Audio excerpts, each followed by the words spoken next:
Bills fans, I'm not even going to attempt to lie to you. I'm not going to tell you a white lie. I'm not going to tell you a partial lie. The truth is, this is likely the worst season y'all will have in the last 5 years. Shout out the Bills Mafia! It's not Yeah, we the Buffalo Bills. Yeah, we the Buffalo Bills. You better know that. Look how we throwing and catching, cause we are unstoppable, yeah. You better know that. Look how we running and hitting, cause we are unstoppable, yeah. Reppin' the Mafia, yeah. Reppin' the Mafia, Bills, Mafia, yeah. You better know that. Look how we throwing and catching, cause we are unstoppable, yeah. You better know that. Look how we running and hitting, cause we are unstoppable, yeah. Homie, now listen, everyone play their position. Buffalo got a tradition. They say we trippin', they better get out our way. Top of the table, we flippin', we on a mission. Got an unstoppable team, continue to follow your dream by any means. Buffalo, get in the Super Bowl ring. Cause we the Buffalo Bills. Yeah, we the Buffalo Bills. You better know that. Look how we throwing and catching, cause we are unstoppable, yeah. You better know that. Look how we running and hitting, cause we are unstoppable, yeah. Reppin' the Mafia, yeah. Reppin' the Mafia, Bills, Mafia, yeah. You better know that. Look how we throwing and catching, cause we are unstoppable, yeah. You better know that. Look how we running and hitting, cause we are unstoppable, yeah. Mafia up in your city, time to get gritty. Screaming and yelling, we bugging. Look at the red and blue. This is an MVP year for Josh Allen. As an MVP voter, I said this last week. Josh Allen, he looks like an MVP. When you vote for MVP, and I can speak for myself, I think I'm one of 50 voters, you look at a couple things. Who's the best team in football? Who's the best player on that team in football? What do they look like as the best player on that team in football? And how much talent is around that best player on that best team in football? Cause we the Buffalo Bills. Yeah, we the Buffalo.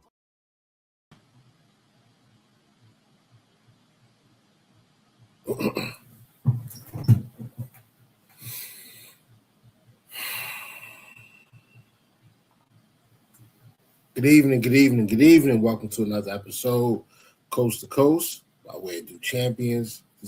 I'm your host, Little 2K.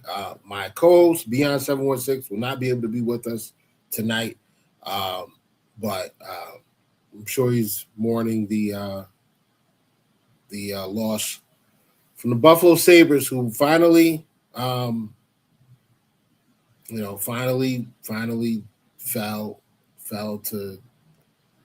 fell to the Canadians. They season ended, unfortunately, but it was a great run. I'm not really a hockey dude, to be honest. Like, very, very casually watch hockey, especially in the playoffs. But heck of a run from the Sabres. They were able to end that playoff drought, and now the team with the longest playoff drought in the four major sports in the country is the New York Jets, and that's the way it should be. I hope the Jets don't ever make the playoffs again. But anyway, today we're going to discuss OTAs, what's going on with the Bills right now. We got some injury updates to talk about. We've got some another set of power rankings to go through. We're going to go through. I realize I only gave y'all 9 last week. None of y'all said nothing, but it's fine. We're gonna go through. We're gonna go through number 10 all the way to number 20, and we also have a guest tonight from TikTok. He's a content creator for the Buffalo Bills. He hosts a podcast called. I don't want to screw this up, so make sure I got it correct. Buffalo Football Digest Live. I try to watch as many. I try to watch content creators that talk about the Bills, because I want to see different perspectives, and just I just would like to see where I try to check my own fandom and say, maybe I'm viewing this wrong. How are the Bills community viewing things? So I try to take in, a little bit of everybody, even guys even content creators that are not like covering the Bills. I just try to pay attention to football and football content, and I don't want to say give everybody a fair shot because who am I, but I feel like if you're not learning anymore, you're not growing. So I always think there's an opportunity to learn from someone else, and sometimes I learn some things that I didn't know. Sometimes I learn the person that's talking doesn't know what they're talking about. That's not the case here. I wouldn't bring this person on if he didn't know what he was talking about. He is a Buffalonian. He is a son of the area, Buffalo Bills fan through and through. And just give me a heads up when you're ready, and I'll bring you up, and we'll go there. All right. What's going on, good brother? How you doing? Hey, how are you? I'm all I think you right. might be muted. How are you? I'm all right. Still dealing with some tech issues. Yeah, I got you. Sounds a little low. Sounds a little low? All right, let's see. Let me see what I can do on my end. Nope, that's you. It's still low, bro. All right, let's see what we can do. Hey man, if anybody in the chat, just let me know if you can hear. Let's see if we can do this. Yeah, that's really, really low, man.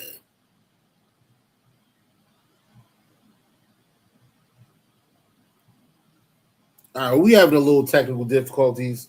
That's fine, but you want to drop down and I'll bring you back up? Did that help a little bit? Yeah, it's still low, brother. Still a little low?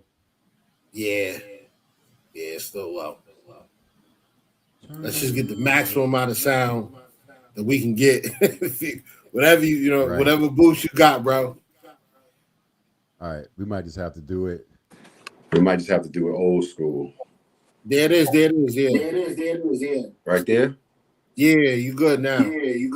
All right. Yeah, so you got the ambient sound. That's all good. It's always something. It's always something. Yeah, of course. At my age, man, technology is a challenge. You know what I'm saying? Man, same here. I'm still learning. Absolutely. So we'll start off with what's going on. Buffalo Bills, one of I believe 10 teams that have a brand new coach, so they were able to get like a week early start on OTAs.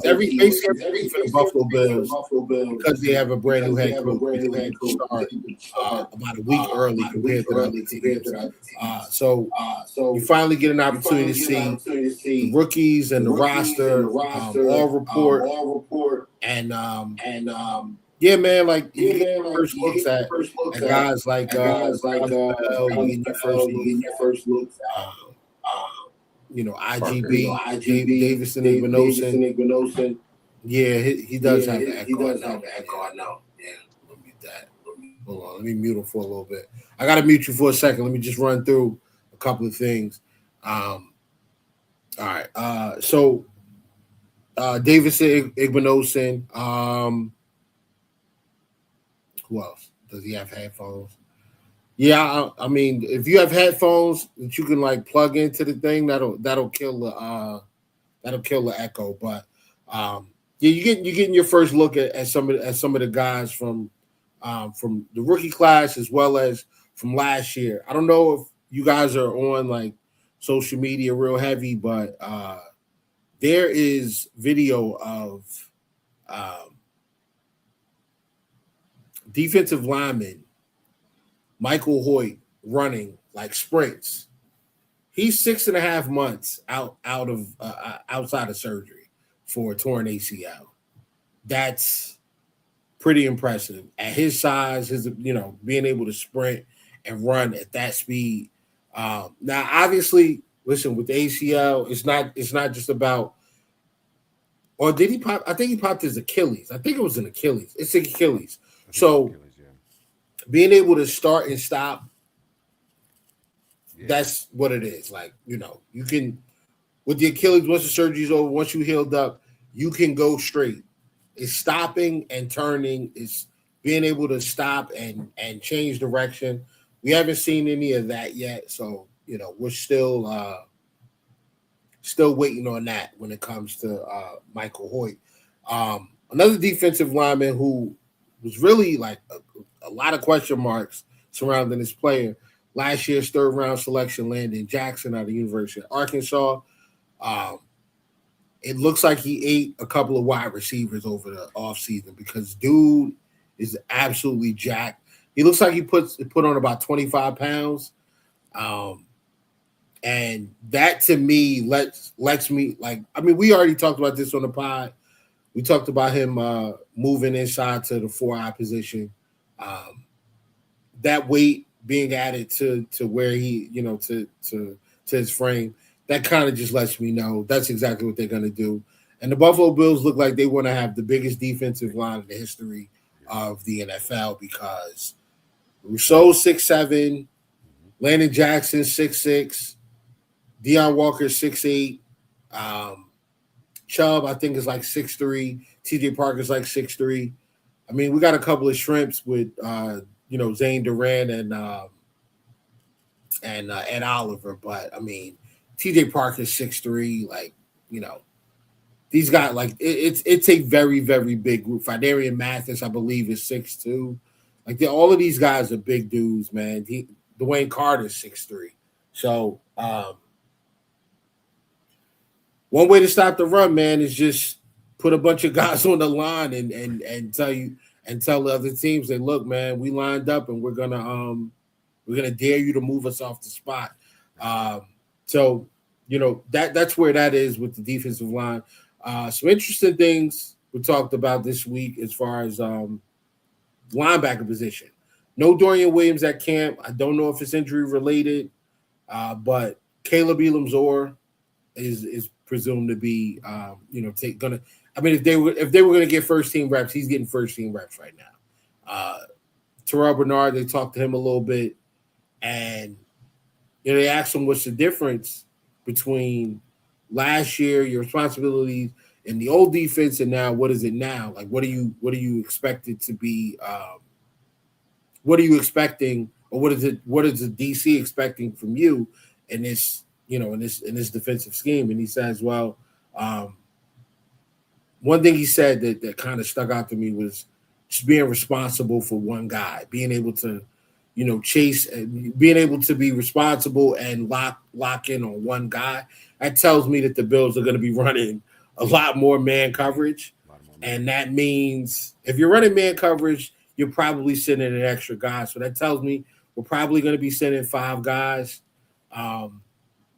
consistently at the quarterback, which, I mean, to me, I'm good with it. You know what I'm saying? Yes. I would prefer that we be more aggressive, and some of that aggression can be some of that aggression you can get from listening to Joe Brady speak. And they said Joe Brady's talking, he says, this is a tough schedule. We got some quality opponents. However, put the ball in the field, like they got to play us. It's not going to be the other way around. That stuck out to me. When he got interviewed, he said, yeah, they have to play us, and it's not going to feel like the other way around. That tells me we are taking the fight directly to some of these teams. And that is a change, clearly, from the last head coach, Sean McDermott, who played a bend, don't break, contain type of defense, really taking away the big play, forcing you to just consistently have long drives and hoping that you made a mistake or trying to force you into making mistakes. And it worked. It worked against some of the younger quarterbacks. That's why he had such a great record against rookie and first-year quarterbacks.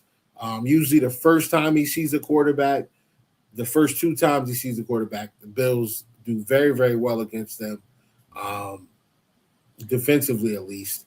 And, that's probably part of the allure of the Sean McDermott scheme. It's very sound with, guys in their right spot, looking to take away certain checks and tendencies that a quarterback wants to do. I don't feel like that's anything what we're I don't feel like that's I don't think that's what we're dealing with now with Jim Leonard. I think Jim Leonard is lining up and saying, you know what? We're gonna take the fight to them. How about we just force you to make a fast decision? And if it's the wrong one, we're gonna burn you for it. If it's the right one, you're good. You're gonna make a big play. You're gonna move the chains. You may score, but I prefer that based on the fact that we have an Avenger at quarterback. We've had a top 5 offense for the last 4 to 5 years, and I don't think it's gonna get worse. Top 3 in scoring last year. I think we were top 10 in DVOA offensively. Yards per game, whatever. We one of the best rushing offenses in the league. I don't think that this team is going to be worse offensively by adding DJ Moore to the team, adding a guy like Skylar Bell, who, 4.4 flat, 41-inch vertical. Like, the dude is an absolute athlete. So yeah, healthy. Even Dalton Kincaid looks healthy. He spoke. You seen Dalton? Yeah, and he got bigger, as well. Yeah, Dalton Kincaid gained some weight too. Linebacker room keeps me up, bro. Yes, thank you, Tom. I'm gonna get right into that after I talk a little bit about Dalton Kincaid. Kincaid looks bigger. He was asked about why he didn't get surgery. He says, you know what? I saw a bunch of different doctors. I saw a bunch of different teams that are very, very that are specialized in the what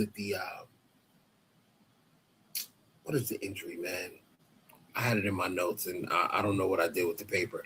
But we're worried about Dalton Kincaid getting a surgery. I think it was like the PCL or something like that. And he didn't get the surgery, and he said the doctors that he went to see all advised him against it. They just focused on building strength around that area. So build muscle around. I'm good with that because it looks like it worked. Because Dalton Kincaid looked huge compared to last year. He looked like he put on a good 10, 15 pounds. And it looks like it's pretty muscular. His legs got bigger, especially around the knee, which is exactly what you need, especially as a tight end. He's going to be, and that's going to help him in a multitude of ways. Number one, it should protect him from being as banged up as he's been. Number two, it's going to help him with blocking. Like his ability to drive from his legs and draw strength from his lower half when he's trying to run block or just blocking in space. Like that, all that's going to help. So I'm very, very happy about that. The linebacker room keeps me up at night. Yes, Tom, you are right. Me as well. I look at the linebacker room and it's like that meme where the thing has a stick and it's saying, come on, do something. That's how I feel about Brandon Beane. Like, bro, I know you're not trying to go into this season with your top 3 linebackers being Terrell Bernard, Dorian Williams, and the rookie, Caleb Elam-Zor. That can't be the plan. Can't be. Because based on the injury history of Terrell Bernard, he misses games all the time. Yes. I don't want to be in a situation where we are going through a stretch of games and have to depend on Caleb Elam-Zor and Dorian Williams to cover and be sound in zone drops, make plays, take the ball away in coverage. I would not be happy with that. There are still veterans available. We know about them. Bobby Okereke. Obviously, Shaq Thompson is still out there. Matt Milano's still out there. Jermaine Pratt, he's still out there. Like, there are guys that are still out there. We can go and get somebody. Maybe it's just a situation where the veterans just don't feel like showing up to OTAs, so why sign right now? Doesn't matter. What's good, big dog? What's going on, brother? Dog, man, you didn't tell me last week, man. I only gave y'all 9, brother. Only gave y'all 9. Why gain weight, though? Okay, let me get to that. Why gain weight, though? Put more weight on the injury. We didn't know. No, that's not it. It's not really putting weight on it. I think it's more about it's providing strength, or like you're strengthening the area, so there's not as much movement. Like the legs need to be bigger. We just lost our guest, but we'll get him back. There he is. Biggs back. All right, let's bring him back. There we go. All right, Biggs, man, jump in, man. Come on, you can come off mute, bro. We're just trying to see if How we at? How we now? Oh no, it's back. The echo is back. It's probably because I've got my mic on and all of that stuff going on this side. But since I'm just doing straight wires, old school wires, we can just turn all that off and just get right to it this way. Nah, I can barely hear you, brother. It's the So let's try this. Let's try this. Can you take the headphones out? Because we heard you better when you had the headphones off. But if you're not speaking, can you just mute the mic?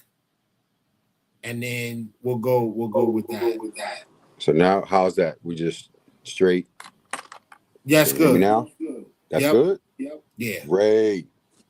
And we don't have the echo. The echo's gone. All right, perfect. Great. Oh, the echo's back.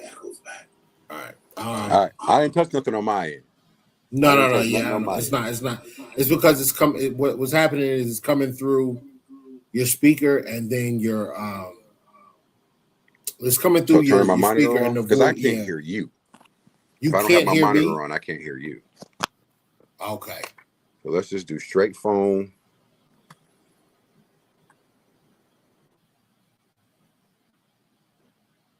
Okay. How's that? Straight phone. This is just straight old school phone. Okay. All right. I got you now. So yeah, with the roster, man. I mean, it's OTAs. I'm not taking a ton out of that. I'll to summarize it quickly. I don't take a lot out of this. I'm just happy to see that the guys are out there. Chemistry is being built. We're seeing. I'm not taking a ton out of watching Skylar Bell and Keon Coleman and DJ Moore catch passes against air. Like these routes, it's cool, but it doesn't to me. It doesn't mean I'm not taking a ton away from it. But there's been some injuries. Oh, yeah. So let's just run through those really, really quickly. Khalil Shakir, right ankle. This is courtesy of Banged Up Bills. Khalil Shakir underwent ankle surgery this offseason. He's wearing a brace. That's Shakir. I mean, I don't think this is gonna hold him out of any games or anything. Like, he should be ready at the start of the season. I mean, we got 3-4 months to go. So I think we're in May, June, July, August. Yeah. So he's got 3 months to go, whatever. Deion Dawkins, who looks hefty right now. He had a lower leg issue. I don't know if he has surgery, but he is wearing a big brace. He was spotted wearing a brace on his foot, or a boot. He's wearing a boot, so it's a lower leg injury. And I saw a picture of him at practice at the OTAs. Like, he's got a calf. That calf looks disgusting. Like, it really looks nasty. I don't know. Yeah, I'll pull it up. Let me just pull it up real quick. All right. But yeah, that the calf, his calf looks disgusting, man. Is it like a physical injury? Like it got. You said what?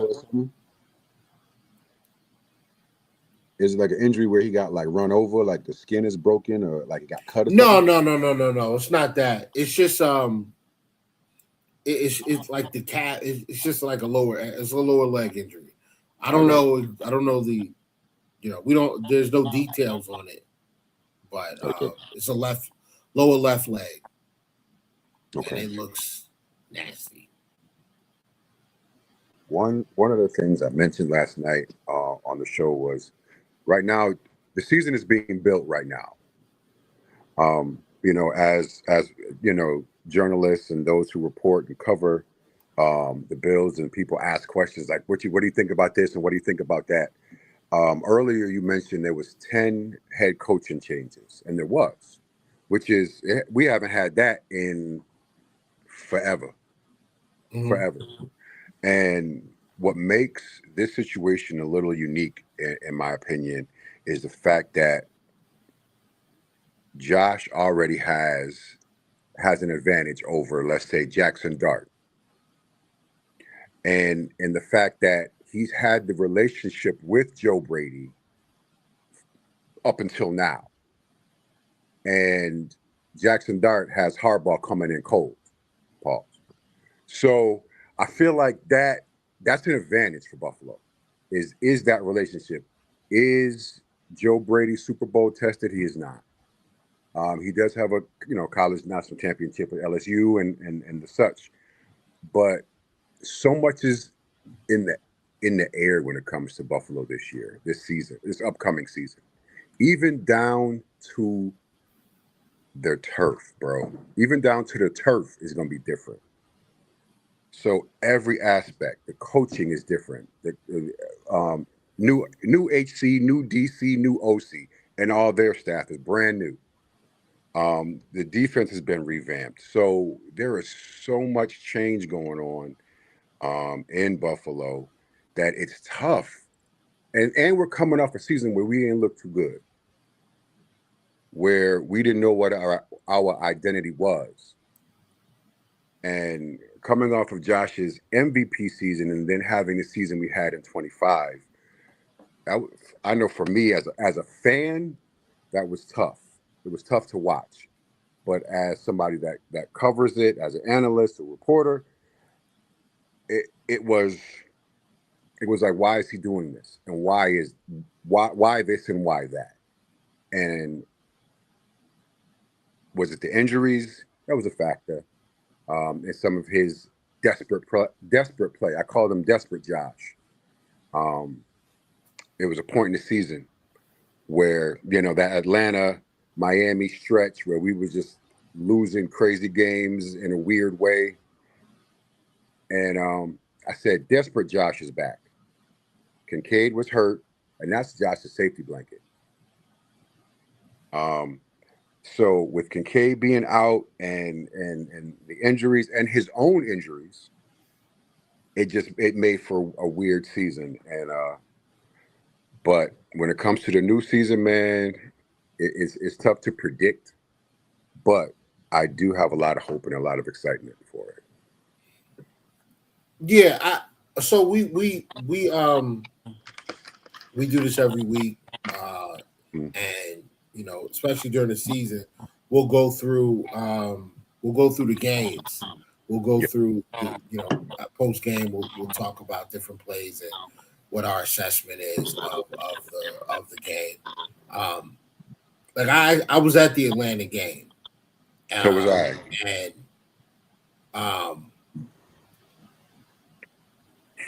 my assessment from the stands was the same thing I saw when I went back and watched the game over again. Yeah. I just thought Josh was trying too hard to do more than what was available. Like sometimes you have to know your enemy as well and know yourself. You have to understand that the moment that Joshua Palmer went out, this deep third of the field was pretty much not happening. It's like that deep third area, that deep part of the field, it's not available anymore. So at first I was upset with Brady from being in the stadium, like watching the game there. I'm like upset with Brady. But then I went back and actually watched the game, play after play after play, and I'm just looking, I'm like, Josh is just refusing to take what's available. Like he's waving off the first open option, looking for something bigger downfield. And I think we get into that. I think that happens a lot I think that has happened last year a lot with Josh was because I want to say there's a lack of trust. There was a lack of trust on the defensive side with the defense, and lack of trust with the ability to And who was available to him put on points on offense. the board consistently, which is weird to me because like we score a lot of points. The Bills do score, but I just feel like sometimes Josh, we get in these games and Josh is chasing points. He's chasing plays from a prior series, a prior, a play or whatever. Like he's just chasing an old result, and it ended up getting him into trouble. And All the time. it was a couple of games like that. We have gotten too used to playing from behind. We've gotten too used to playing from behind the sticks because of penalties, or poor plays or whatever like that. Penalties were huge. You could count on 73 holding offside. You can count on there were certain penalties you just know is coming. You'd be like 3, 2, 1. Up there's the flag. Dawkins held somebody. You could count on it, and that always, even during the lean years, the tough years, penalties was our problem. And that mentality, it takes a mentality to play behind the sticks and still be successful. You understand what I'm saying? And we do that, and you know what I mean. And then we get the effect. And we romanticize it. Oh, they're the cardiac kids, the comeback kids, the second half team. It should never come down to that, bro. Yep. It should never have to come down to that. That stuck with me. Watched the documentary of The Four Falls of Buffalo, where they talked about the 4 Super Bowl appearances, and Scott Norwood spoke, and he said he was coming off the field feeling horrible, and he said somebody, I want to say it was Bruce, but it was somebody from the defense grabbed him and hugged him and said it should have never came down to that kick. Right. It should have never, and we have gotten to that point where playing from behind the sticks, playing from a deficit as a way of, and you can't, as a way of playing, you can't play like that and be successful. Yeah, I think Buffalo plays. I think the Bills have played down to the level of their opponent way too often. There's no other way to explain how you can play a game like you played against the Rams and Detroit. That was my next point. Yes. But then you have games like where you lose to the Jets, and you go down to Houston and can't string together 3 4 quarters of solid offense. Like even if you don't string together 4 quarters, can you give me 2 quarters? Because like can you go to Houston and just have a really good half? Because I feel like if you play Houston, I feel like once you score 21, like that's pretty much the game. That's the game. That's the game. You won. If you get to 21 against Houston, game's over. That's how I feel. I know, and you know why I 100% agree, because I've said a million times on the show, and as much as I love the kid and I want success for him, CJ Stroud is Texas is the Houston's weak link. Oh yeah. Not the defense. It's CJ. Yeah, I mean that was the problem coming out though. Like the problem coming out was CJ Stroud. And I mean, we are getting a little off topic. Sorry. Sorry. No. The problem with CJ Stroud coming out was, I don't know how good. Like the problem was, we don't know how good he is actually as a processor. Like, can he make 90% of throws? Absolutely. Yep. But when you play for Ohio State, which is turned into wide receiver U, it's either them or LSU. When you play for those guys, you are throwing to wide open targets every Saturday. Every Saturday, you are throwing to guys that are going to get booty, butt naked, wide open. And it's not just one; it's like 3 of those guys. You're right. Case in point this year, The first wide receiver off the board this year, Carnell Tate, Ohio State. Who did he play with? The guy that's going to be the first wide receiver off the board next year, and Jeremiah Smith. Like, they got guys on top of guys, man. I mean, that was a team that had JSN, Garrett Wilson, Chris Olave, Emeka Ibuka on the same team with guys like Marvin Harrison and the kids that are coming out now, Colonel Tate. Like, these guys are in the wings signing, letters of intent to say, yeah, I'm gonna go play at Ohio State. Like, they're putting out first round wide receivers, not just wide receivers in the draft. They're putting out the guys in the first round. Yes. Like the top. So that's the issue with them. But I'm glad you brought up the Four Falls of Buffalo. I am a Bills fan, but I live in New Jersey. I'm from Jersey, right here in East Orange. I'm from East Orange, New Jersey. East Orange. Yeah, East Orange, yeah. So my fan experience is a little different because I went to school coming up with a bunch of Jet fans and Giants fans. My father was a Jets fan, either they Giants fans, Jet fans, Cowboys, Steelers, or 49ers. Those are the teams back in the day. Like, those are the teams that everybody was rocking with. Here I am, a Bills fan. So my experience is a little different. I want you to talk a little bit about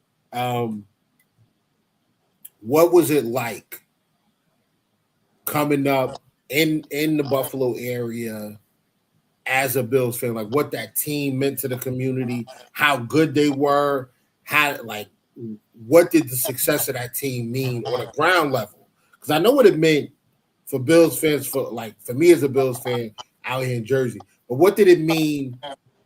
You getting up, getting ready to go to school, and it's like, man, I don't know if I'm gonna put this Thurman Thomas joint on. I got Jim Kelly, Andre Reed, Darryl Talley. Like, what was it like in the area growing up? Oh man, it was first. I born in Buffalo, raised downstate, so not far from you. That's why I was like, all right, East Orange. I was grew up in Purcell. And funny story, the first time the Bills made it to the Super Bowl was New York, Buffalo v. Giants. So I'm born in Buffalo. I'm living downstate New York. So I'm living in Giant country. And so all my schoolmates, my classmates, everybody was, yeah, Giants. And I was like, I don't want them to win. I want Buffalo to win because that's where I'm from. But so I was displaced for a minute. I even though it was downstate, I was a Bills fan living abroad. But honestly, it's different. And you use a specific word, and you said Bills fan. You said I'm a Bills fan, and I say that, and this is, and please don't anybody make this into something that it's not. You will not hear me say that I'm Bills Mafia. And that is not a knock. That is not anything disrespectful to Bills Mafia. But a Bills fan was the rebel. The Bills fan was the one that got talked about. Y'all don't got no rings. You know what I mean? And please pardon my grammar. Been a long day. No, that's fine. But you know what I mean? Like we was the rebel. People was Bills fans to piss off their dad because he was a Dallas fan, something like that. You know what I mean? I'm a rebel. But now that has turned into and something different now. Now that has turned into Bills Mafia, and gosh, all right, I'm just let it out. We having a conversation. We gonna have it. Do you remember back in it was a promo? I don't know if it was outside of Buffalo media because in Buffalo, yeah, we saw it, but there was at the end of the game. Oh God, who did they beat to make it to the first Super Bowl? No, second. I'm sorry. Who did they beat? The second run. That wasn't the Raiders. I think the Raiders was the first one. The first, yeah. Oh, and that's a beautiful story, by the way. But I digress from that point. There was a banner that got held up at the end of the game. It was shown on NBC. I'll never forget it as a kid. And it says, "We are back. Deal with it, America." Now, that type of rebellious, like, yo, I'm with my team. I rock with who I rock with, point blank and period. They're probably not going to win, but I'm rocking with them. And that's a little different now, because now the league looks at the Bills a little differently, a lot differently. And so you can't turn anything on that has the NFL shield on it and not see Josh's face. All the promos on your TV, all of the anything coming up, Josh is coming. If they're promoting anything, it's Josh. Josh's face is on it. You look at I just found the Broncos. The Broncos. Okay, yeah. Do I remember that? Yes. And afterwards, it was like that rebellious mentality. But now it's different because the league has seen the Bills as a commodity now. We have a quarterback that says all the right stuff. You know what I mean? He's a handsome guy, married to a movie starlet. She's got great movies, so everything is heading his way right now. So Buffalo looks great, and we're winning. And we're winning, kind of, right. But I had this take last night because somebody asked me. The conversation was, why can't Buffalo sports get over the hump? Talking about the Sabres, talking about the Bills. Our baseball team, our minor league baseball team, can make it, but so far, I think the only success we have seen is in lacrosse, where like 4 or 5 times, champions, consecutive champions at that. The Bandits, absolutely. And so the take was, especially as it relates to the NFL, and now the NHL is beginning to take notice that putting a small market team in a big market pedestal or big marketplace is profitable. And that is, in my humble opinion, is why you're seeing that now. That creation of Bills Mafia, jumping through the tables, and that whole marketable thing. And I'm not against it in any way, because if it brings eyeballs to Buffalo, let's do it in a positive manner. If it's going to bring eyeballs to Buffalo, let's do it. If it's going to bring, even though our petition for the 27 draft got denied, Minnesota got it.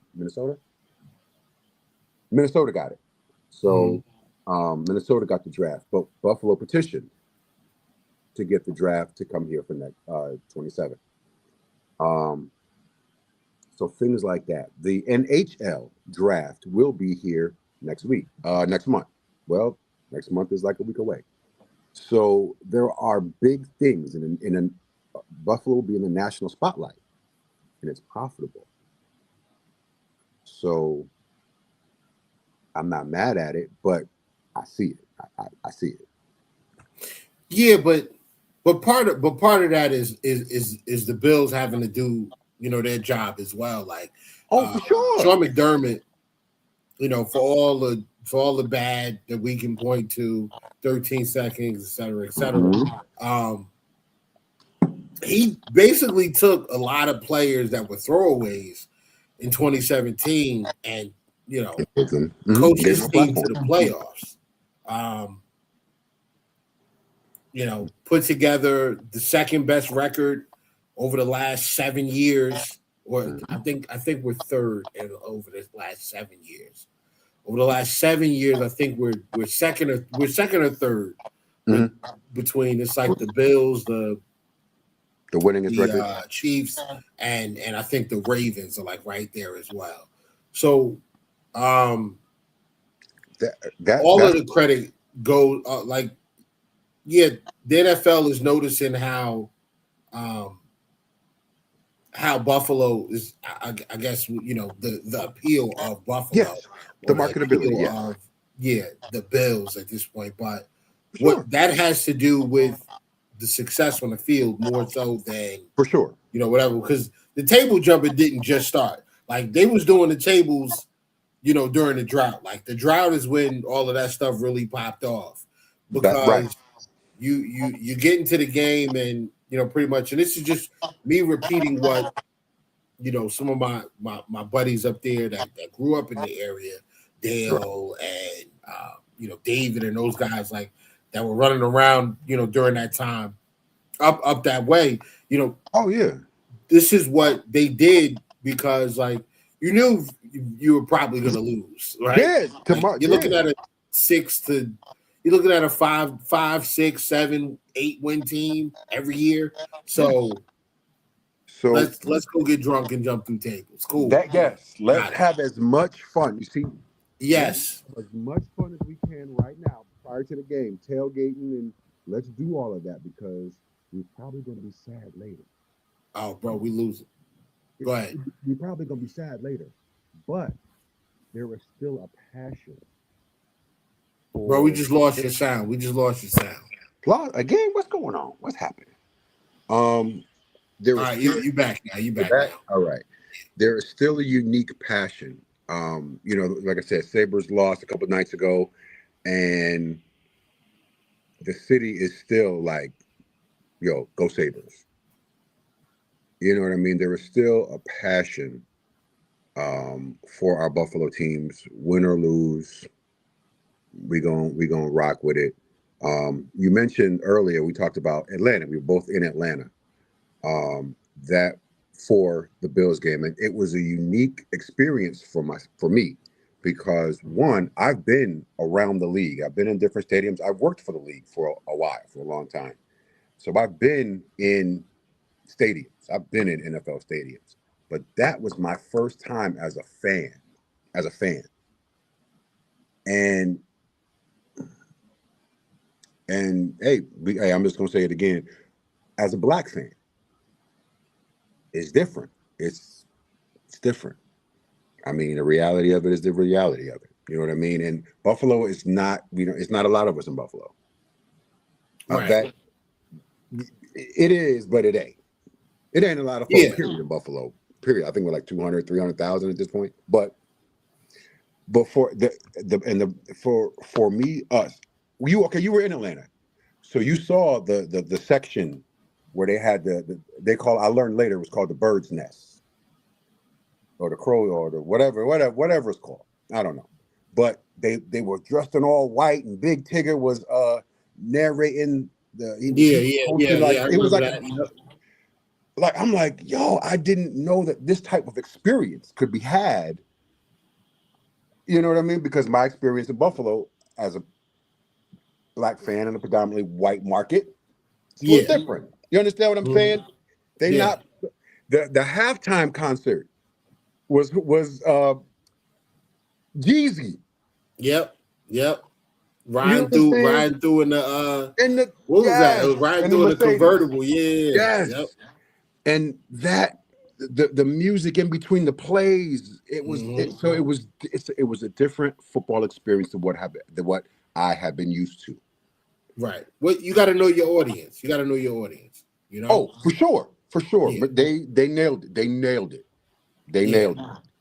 But I mean, everybody felt included. But from the perspective of the majority in Buffalo, I think the Buffalo Bills do a good job of nailing it as well. Like, the first time I ever heard Mr. Brightside was at a Bills game. I don't listen to that.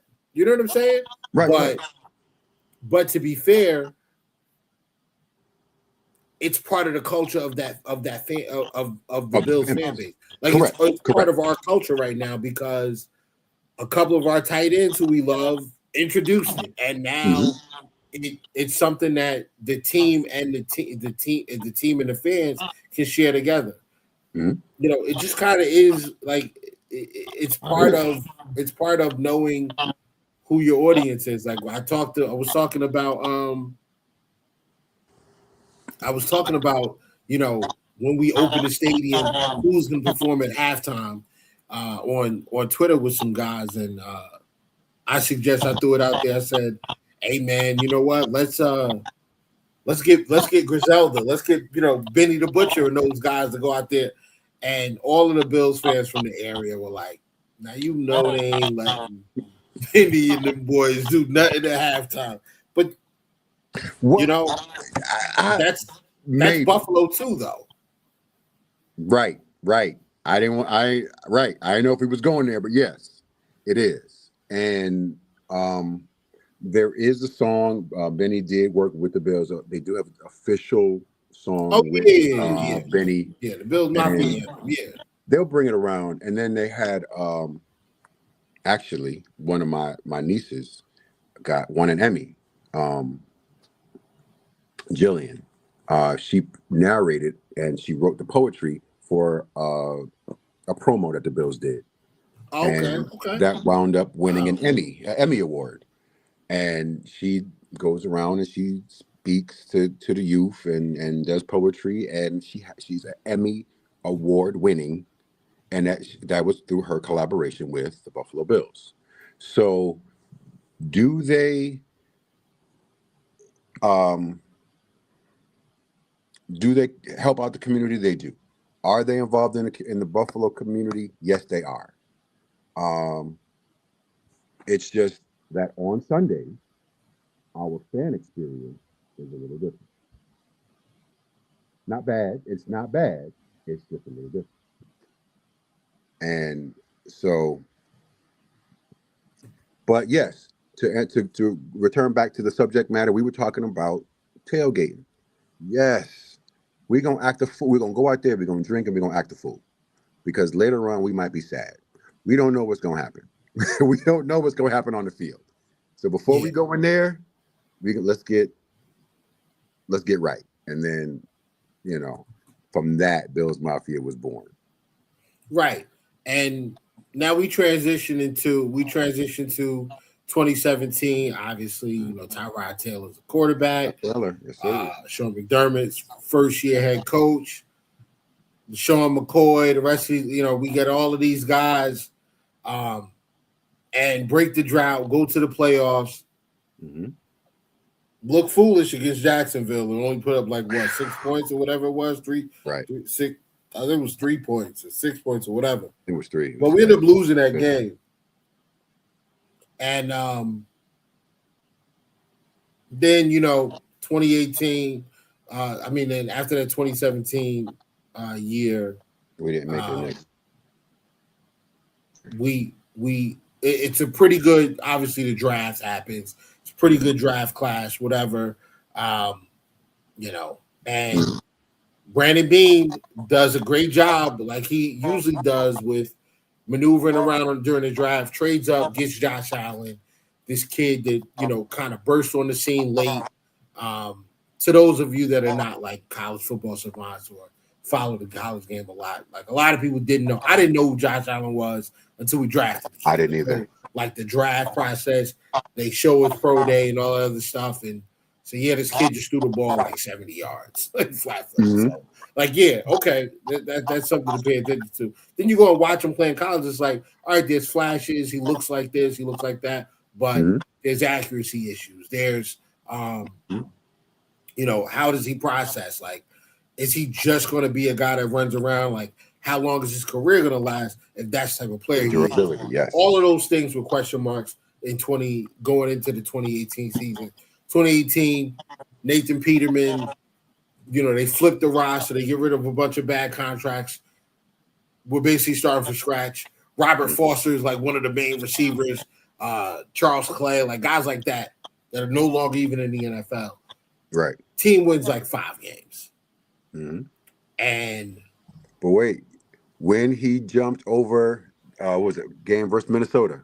Yeah, I can't remember the linebacker's name, but yeah, he jumps over the linebacker in Minnesota. Right. You saw the flashes. You saw the flashes, right? But it wasn't enough for you to say we found our guy. just wasn't enough. 2019, Dayball comes in, kind of reins Josh in. You start to see a semblance of an offensive plan to focus on what this kid does well. They bring in John Brown, a guy that can get behind the defense, underrated route running receiver, really good hands. Cole Beasley comes in, excellent route runner, great after the catch, great hands, and you start to see you start to see the ice kind of break around Josh Allen, and it's like, okay, I'm starting to see this kid can actually like do some things. Like, he might be all right. Go to the playoffs. We should have won that Houston game. They robbed us with a bad call or Cody. I think it was Cody Ford.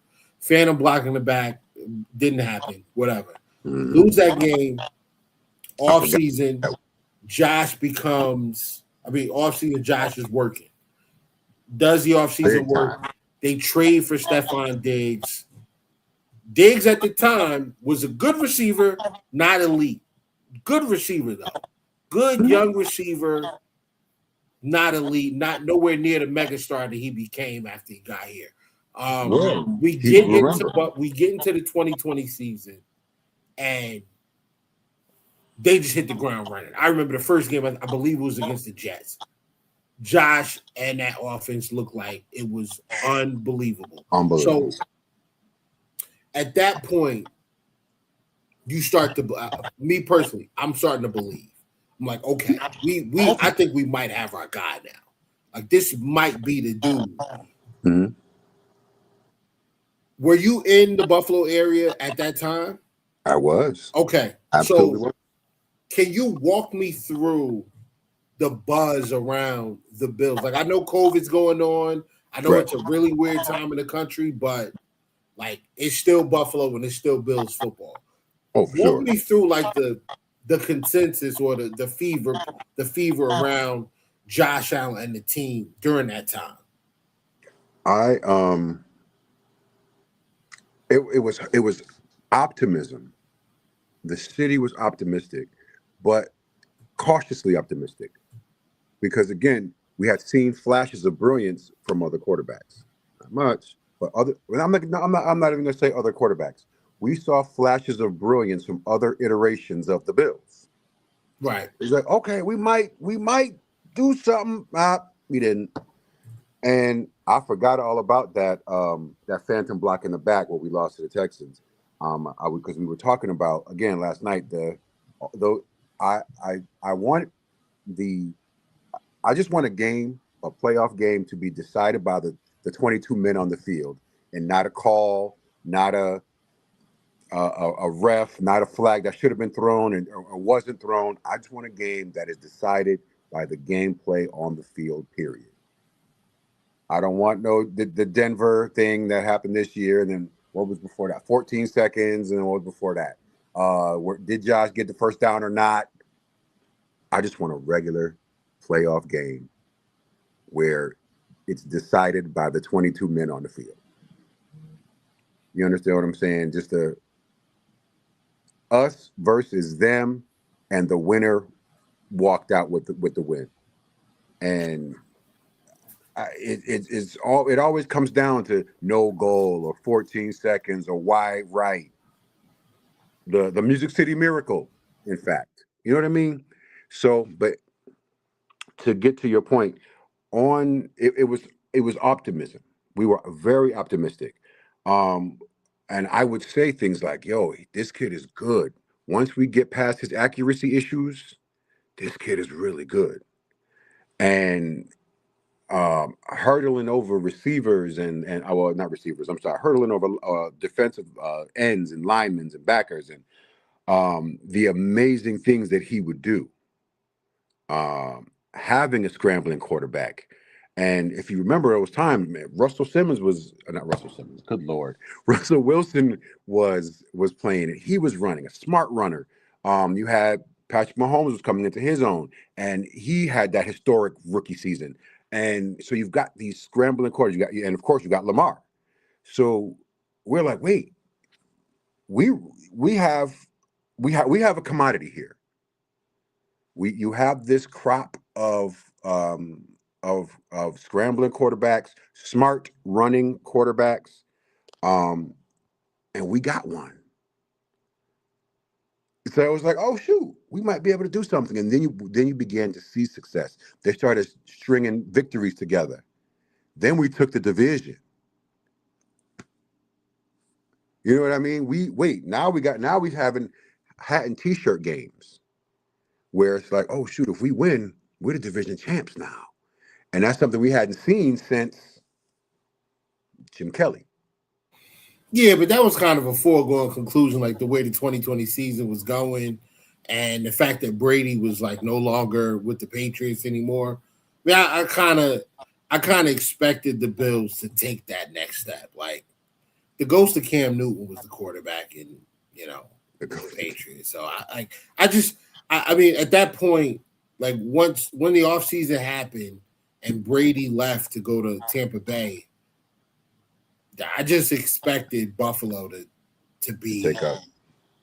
Like I expected us to win the division, but I just didn't expect us. I expected us to win that division because we'd been in the playoffs the year prior. Mm-hmm. I just didn't expect. What did we go like? What did we win like 13 games? I think we were 13-3 that year. Yeah. And I mean, one of the best off. Like Josh was amazing. Like third in the year. Third. The defense was third. Yeah.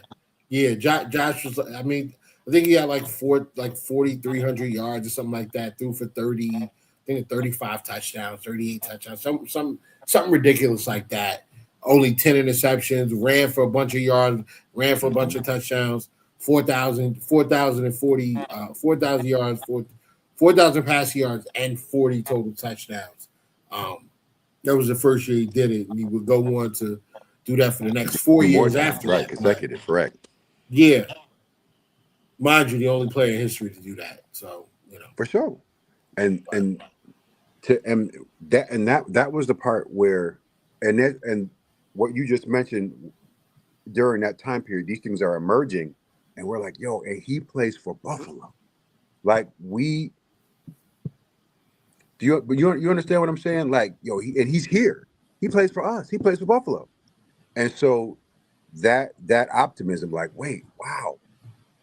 But then we got to the point where all right, we won.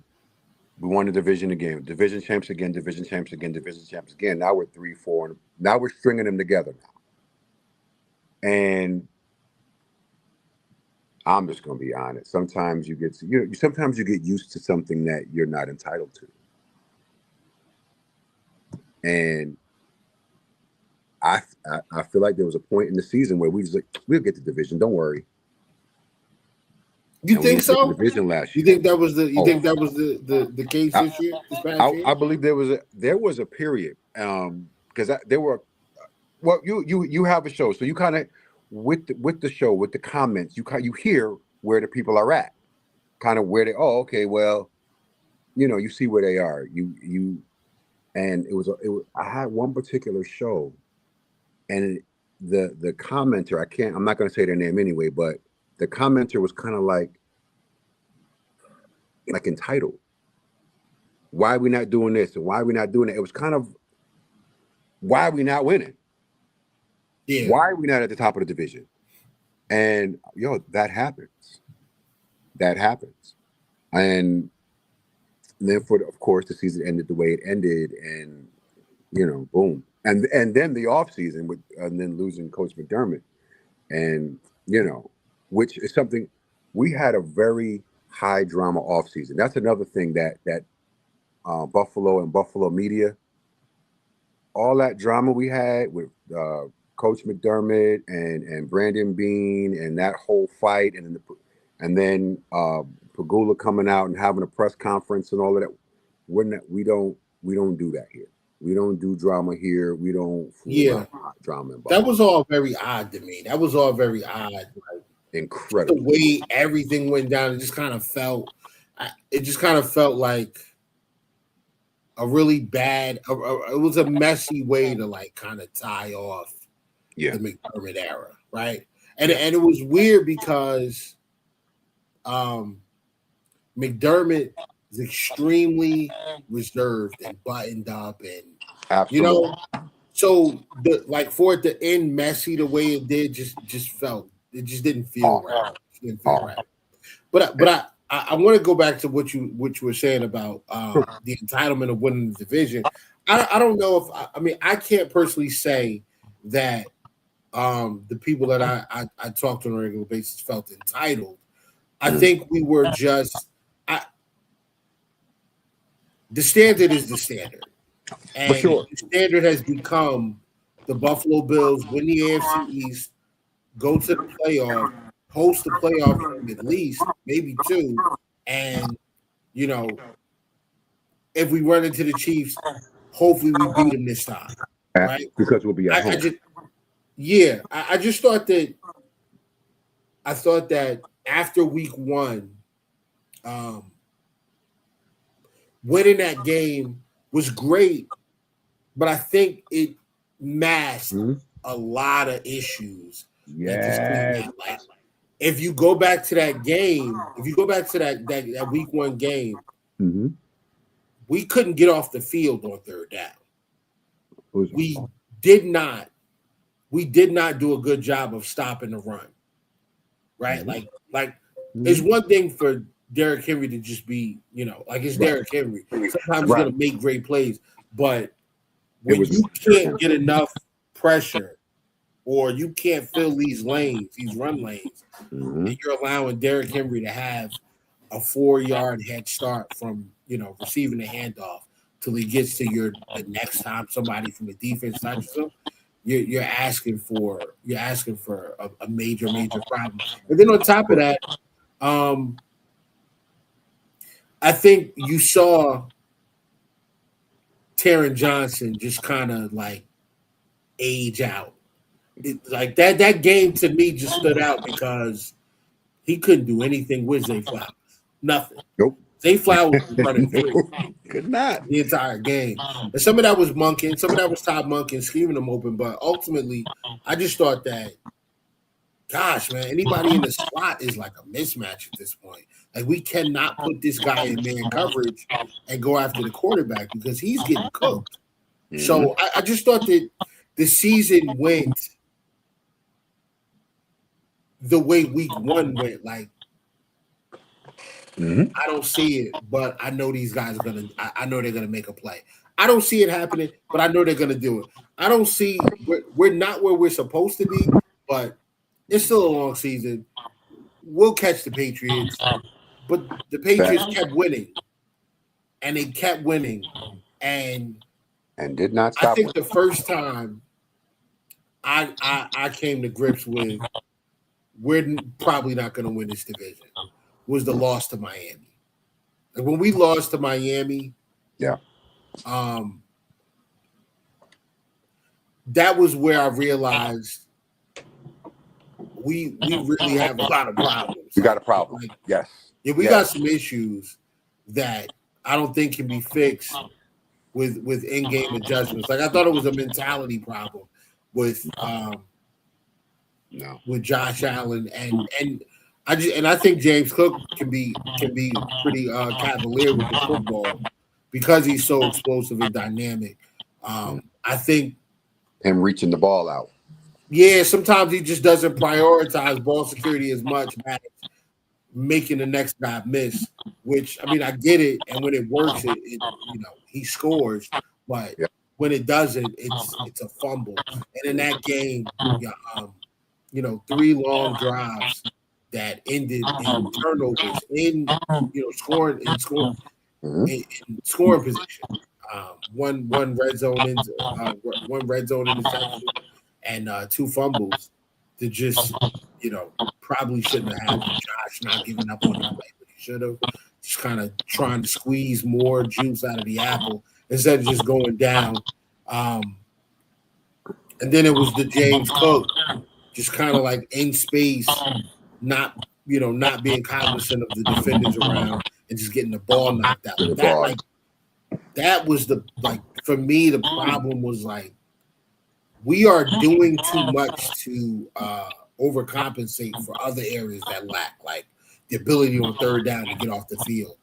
What saved us the year before was taking the football away. We're no longer doing that at the same clip. And on top of that, we're not getting to the quarterback. And even when we do, Joey Bosa is taking such a terrible angle that quarterbacks are escaping and making plays anyway. So I just thought that we did. I thought that Josh and James Cook were doing too much to try to compensate for the issues on the defensive side of the football. Absolutely. And I mentioned that before, Desperate Josh. Yeah. Where it was that stretch where we just had so many injuries that Josh felt like. And I'm going to be honest, as Bills fans, we have to get away from the Josh will fix it mentality. We got to get away from that. I swear to goodness, if I ever meet Tony Romo in person, it might have to go down. Because I want him to stop saying he's going to put on his cape and he's going to be Superman. You cannot. Look at Sam Darnold. Look at last year's team. The team that won the Super Bowl last year. That was a complete team.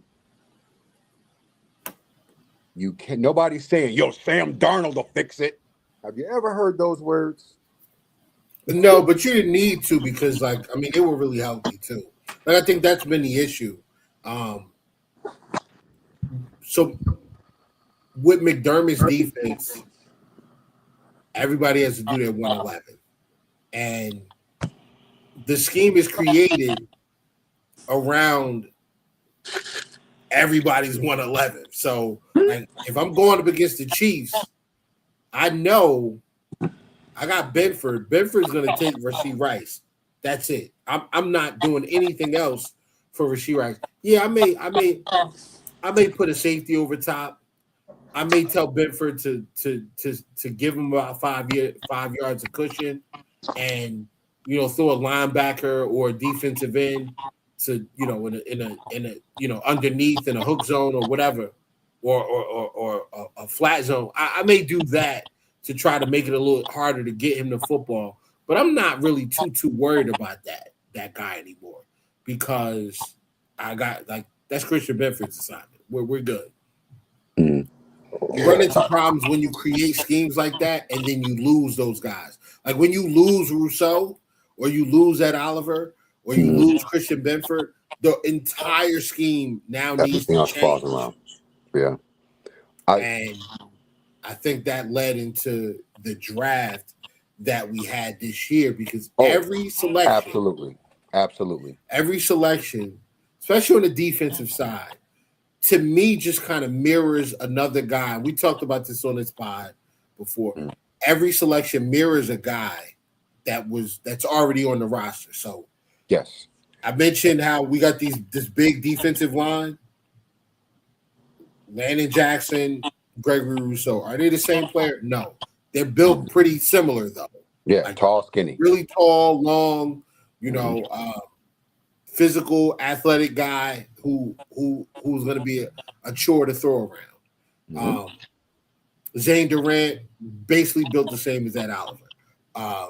You're never going to find another Deion Walker. So that's not even, don't even. Right. But TJ Parker's got the same, really similar measurements to Bradley Chubb and so forth and so on. Like everybody that was picked kind of resembles a guy that's already there. And that tells you we trust what we're going to do on defense. We have to make sure the guys that are sitting behind the starters that we're building this scheme around, we have somebody that can come in and play the same way. Because we trust what we're doing. We just don't believe we've always had the guys readily available. So I lay that foundation to get to my next question for you. Is now that we're here, we've done the heartbreak, we've done the injuries, we've done the oh my God, I can't believe we lost this game this way. Josh has been so good, the defense is terrible. To Josh was terrible for the majority, in huge spots against the Broncos, and the defense, in my opinion, played well enough to win that game. Now that we're past that, we're going into a new building. We've got a new DC, new head coach. Josh is back. The roster looks like it's young. It's getting younger. It's getting faster. It's getting more athletic. I know the team is Super Bowl or bust because that's just what you are now when you have a top 5 quarterback and you've been hanging around the top of the conference. Realistically, where are you? Where are you at where this team is concerned this year and going forward?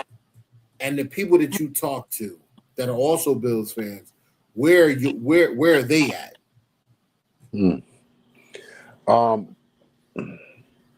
That still the cautious optimism.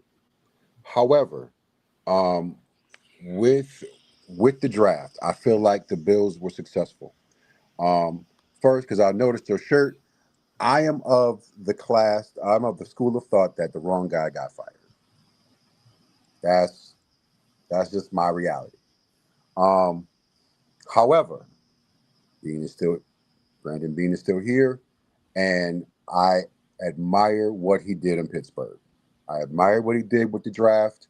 We had a show live from the draft, and somebody brought that up as far as why they keep trading out of the first round, why they not picking nobody, and I said because they have their eye on someone specific, and with that, so I am very happy with this with what they picked, and I'm excited to see what Jim Leonard does with what Brandon Beane brought in. So I'm excited to see that. Am I gonna say Super Bowl or bust? I'm not gonna say Super Bowl or bust, but I will say there is an expectation. Not Brandon Beane. I'm sorry. Coach Brady does not have a long leash. He does not have a whole bunch. As far as Bills fans go, he does not have that gap year. And this particular fan base has gotten used to the tradition of winning. And now we want to get over the hump now. And historically, when teams go through periods of transition, which happens every year, of course, but to the depth that we are experiencing it right now, from new head coach to new stadium, everything across the board is new. Everything. We're not even playing on the same fields last time. Last field is turf. This is natural grass. We're not even playing on the same field no more. So there is this optimism, and there is this, okay, I see what you're doing there. I like that. Okay. I like the depth that they're building. When you talked about the defense earlier. I love the depth that they're building. I used to say, when speaking about the old Patriots, they used to be plug and play. Edelman got hurt, cool. Danny Woodhead, put him right in. The play continues. And they had that quality on each level. Your ones, your twos, even to your threes, you're still getting quality. They're still putting quality on tape. And so building the depth that Brandon Beane has, that had, because last year a lot of it could be pointed at the injuries on defense, and just that the second man up not as good as the first. I can recall a couple of games where somebody got injured, and the first play, that very next play, they scored because they went after the dude that just brought in. Yeah, 2 touchdowns in the divisional against Denver. Darnell Savage got cooked, and Dane Jackson got cooked. Like immediately, the first play, as soon as them guys got on the field, they immediately got cooked. But this is where, and I'm going to bring this comment up. Oh, my bad, I muted everybody. Y'all, it's the first time head coach. Please don't put Super Bowl or bust on him. He is 100% going to at least cost us a game or two with bad challenges to timeouts and scoring pains. Albert, I appreciate you coming through always. Nah, bro. Remember Joe ran a 10-yard fade ball, Ty Johnson on 4th and long, and run screens on long yardage situations. He will mess up a lot, and that's fine. Yes, it is in the regular season. It is. But unfortunately for Joe Brady, he's a new head coach, but he ain't new here.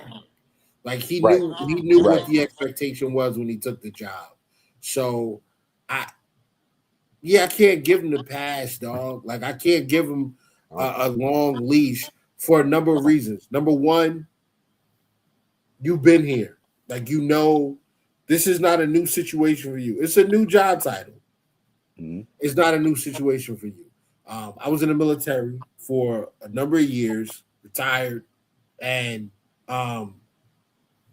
when you get promoted, you are expected to perform. Yes, there's some growing pains. You're supposed to learn, and you're going to make mistakes early. But the turnaround on expectation is quick. Like, once you get them stripes and you become an NCO, you become a sergeant, you're in charge of you have a team or you have a squad or whatever it is, you are in charge of those people. And there are basic expectations. Listen, that's number one. There are basic expectations because while he is a new head coach, he's not new in Buffalo. He's not new to the Bills. The grace period of needing to learn what's going on around the team like that, he doesn't have that. Right. He's gonna learn on the job. But we're talking about that over, the first 6 or 7 games of the season. That's how I am. If you're a rookie and you're playing immediately, I'm not starting, but you're getting consistent reps throughout the year. By the time we get to week 10, 11, 12, dog, you ain't a rookie no more. Good. Right. I'm expecting certain things from you.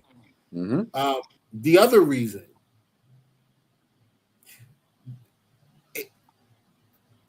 it's you don't. Father Time is undefeated. Josh Allen is going to be 30 tomorrow. Right. Josh Allen's turning 30. DJ Moore's 29. He'll be 30 next year. We don't have a ton of time. Deion Dawkins is already in his 30s. We ain't got the time for all that, bro. I'm sorry. Like, we have a finite amount of time with this quarterback. And I don't know the next time we get a quarterback close to this caliber again in Buffalo.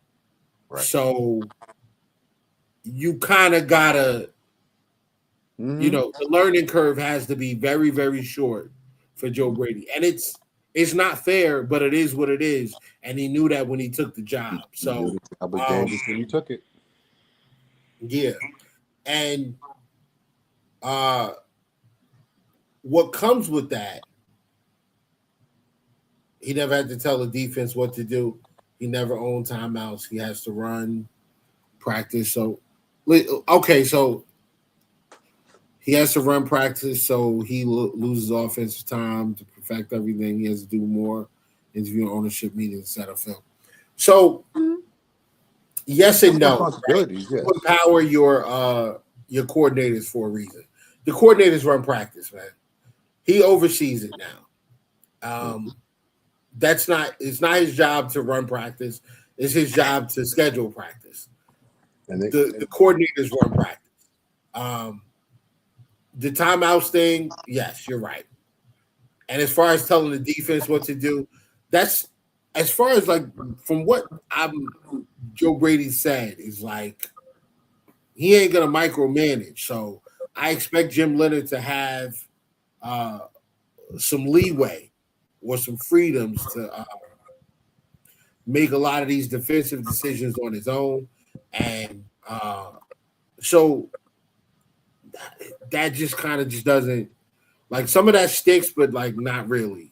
I'm not giving dude a pass and saying, well, you're a first time head coach, so if the defense struggles and they we get to the playoffs and they're giving up. We can't get off the field. Nah, bro. Nah. That was hope. Because if that's the case, what was the point of moving off of McDermott if we would get the same result? There's got to be some changes. I'm expecting a more explosive offense. I'm expecting to push the ball to the deep part of the field a little bit more. I'm expecting a little more of a wide open scheme where, yes, we're still running the football. We're still staying true to that. But we're also forcing teams to give us light boxes because we're throwing the football a little bit more. I want to do that. Like I want to give James Cook the ability to run under a light box more often than what he currently gets. And I want the defense to be aggressive. I want the defense to look to put pressure on teams and force teams into mistakes or force teams off the field by not giving them a lot of time to go through, their reads and things like that. Like that's what I want. And the defense being able to play with their hair on fire because they know even if we fail, this offense ain't going to score. They can get 7 on anybody. So we can play with our hair on fire. We can take chances. We can jump routes. Because even if they get a big play, so what? Like we got the offense on the other side that's going to change things up. And they're going to put points on the board. So, well, we got to go. I got to ask you. Mindset. I got to ask you. The schedule is not easy. Like we start off, ain't no. The NFL, even if we don't say there's a learning period, that like if we're not giving Joe Brady the grace of a learning curve, neither is the NFL with this schedule. No, you start off on the road with the Texans. You got Detroit at home. Detroit, who missed the playoffs last year, and we've beaten the last 5 times we played them. You know what that's hitting for? Like they're coming in there to get a win. The Chargers look great on paper. Got Mike McDaniel. That's going to open their offense up like crazy. We got them at home. The Patriots in week 4. Week 5 is the Rams. Week 6, week 5 and 6 away from the Raiders or away games, Rams and Raiders. Let me ask you. West Coast. Let me ask you. With that first stretch of games, bye week is week 7. What's your expectation of the Buffalo Bills over the first 6 games? Like, give me a realistic scenario and give me a worst case scenario. I'm still happy with this. I am. I'm going to pull up the schedule right now. I feel like that one versus the Texans. That first of all. Anyone who has been around the show, I don't want to play the Texans ever again. They took Why us. not? They took us to the woodshed last season, and I don't want to go back there. They took us to the woodshed. Like that wasn't a regular L. You know what I mean? Like I sat in this very chair and watched that game, and I'm like, wow, we got our butts whooped. We got they took us to the woodshed, and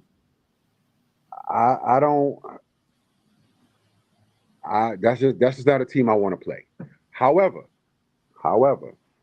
with our new, I guess, bigger, more aggressive defense in this Jim Leonard scheme, I'm hoping that the beating we received last time is just reserved for our memories. I feel like our defense will be able to get at CJ. And once you rattle him, once you get him out where he's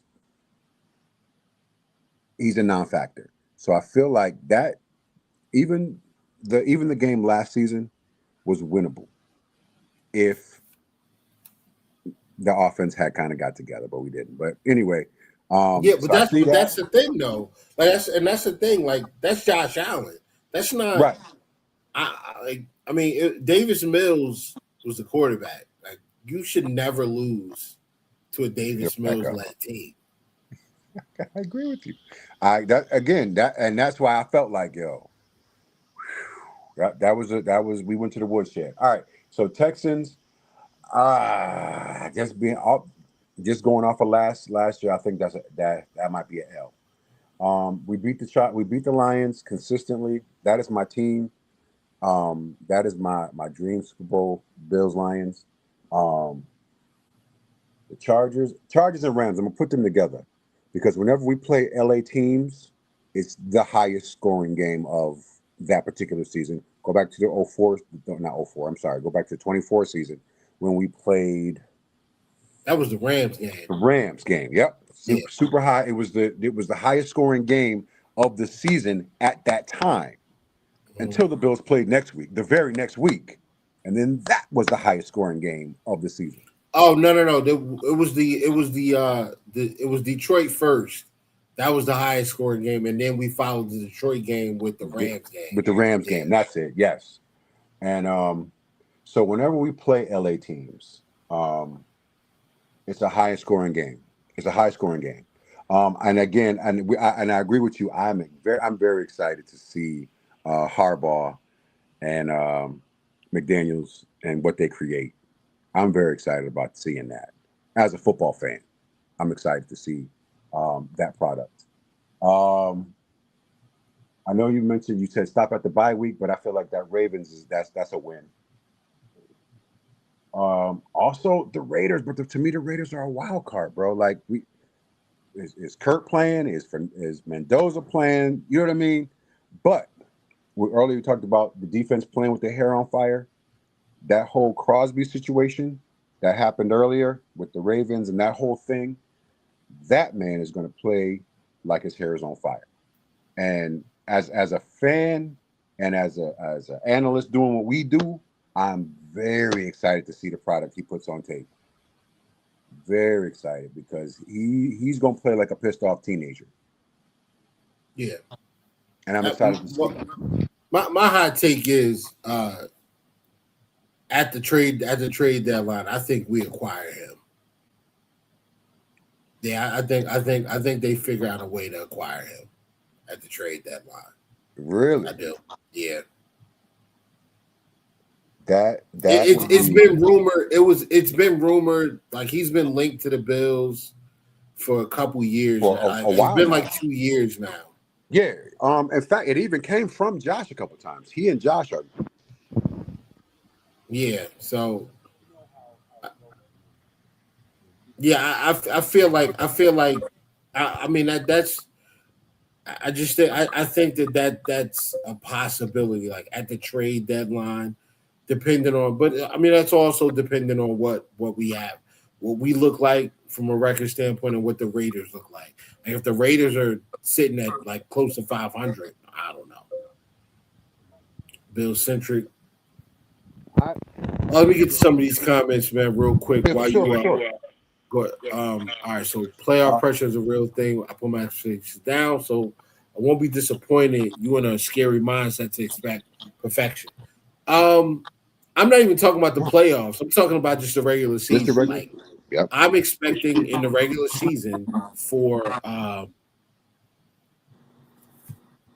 expecting in the regular season for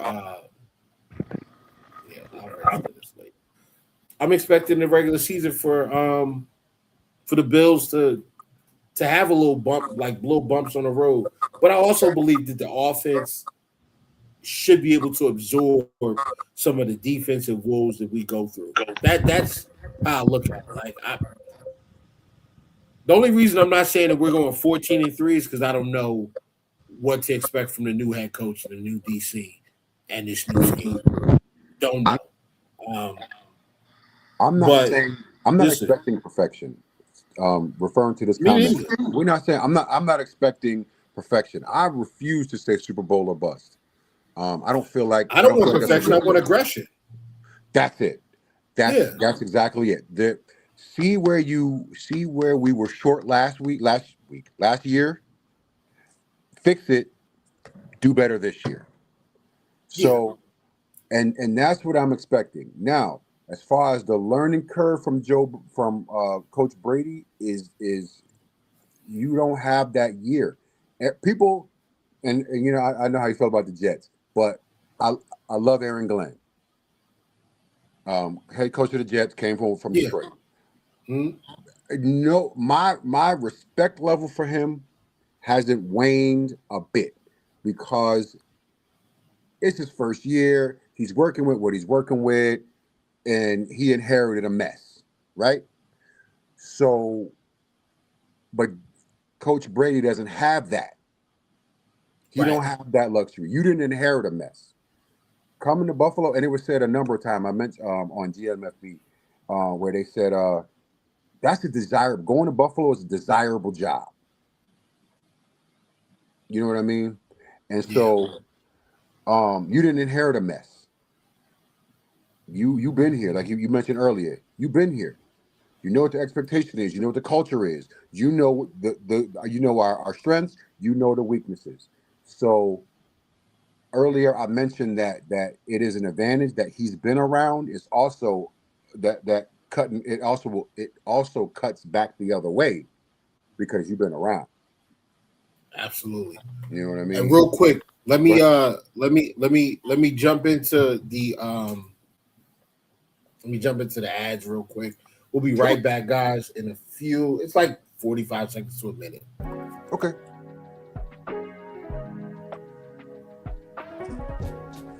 For the best Italian food in Western New York, Elliot Apollo's, call 716-825-3675. The Lardon Construction Group. Fubo TV, the official streaming service of Do Champions.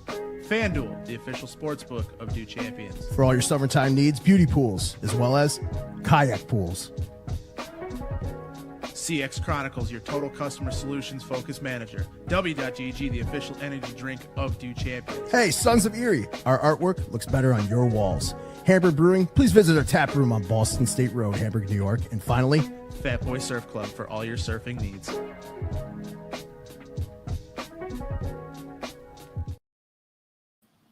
And we're back. I appreciate y'all for chilling through a mandatory session of ads. I have not been doing a good job of staying on top of that every episode, but I ain't perfect, man. But you know, I'm striving for it. But yeah, let's get back to it, man. Go ahead. I know I interrupted you. I want you to go ahead. I'll be able to finish your thoughts. You know, I did. I was saying that his presence, him being here from last season, having experience here, is a two-edged sword. Yes. Yeah, we lost the audio again. How's that? Better? Well, actually, Yeah. And so you have that advantage because you have that relationship with Josh. But again, the flip side of that sword is the cutback is that learning curve, that all that stuff, that grace that Aaron Glenn got. You don't get that, player.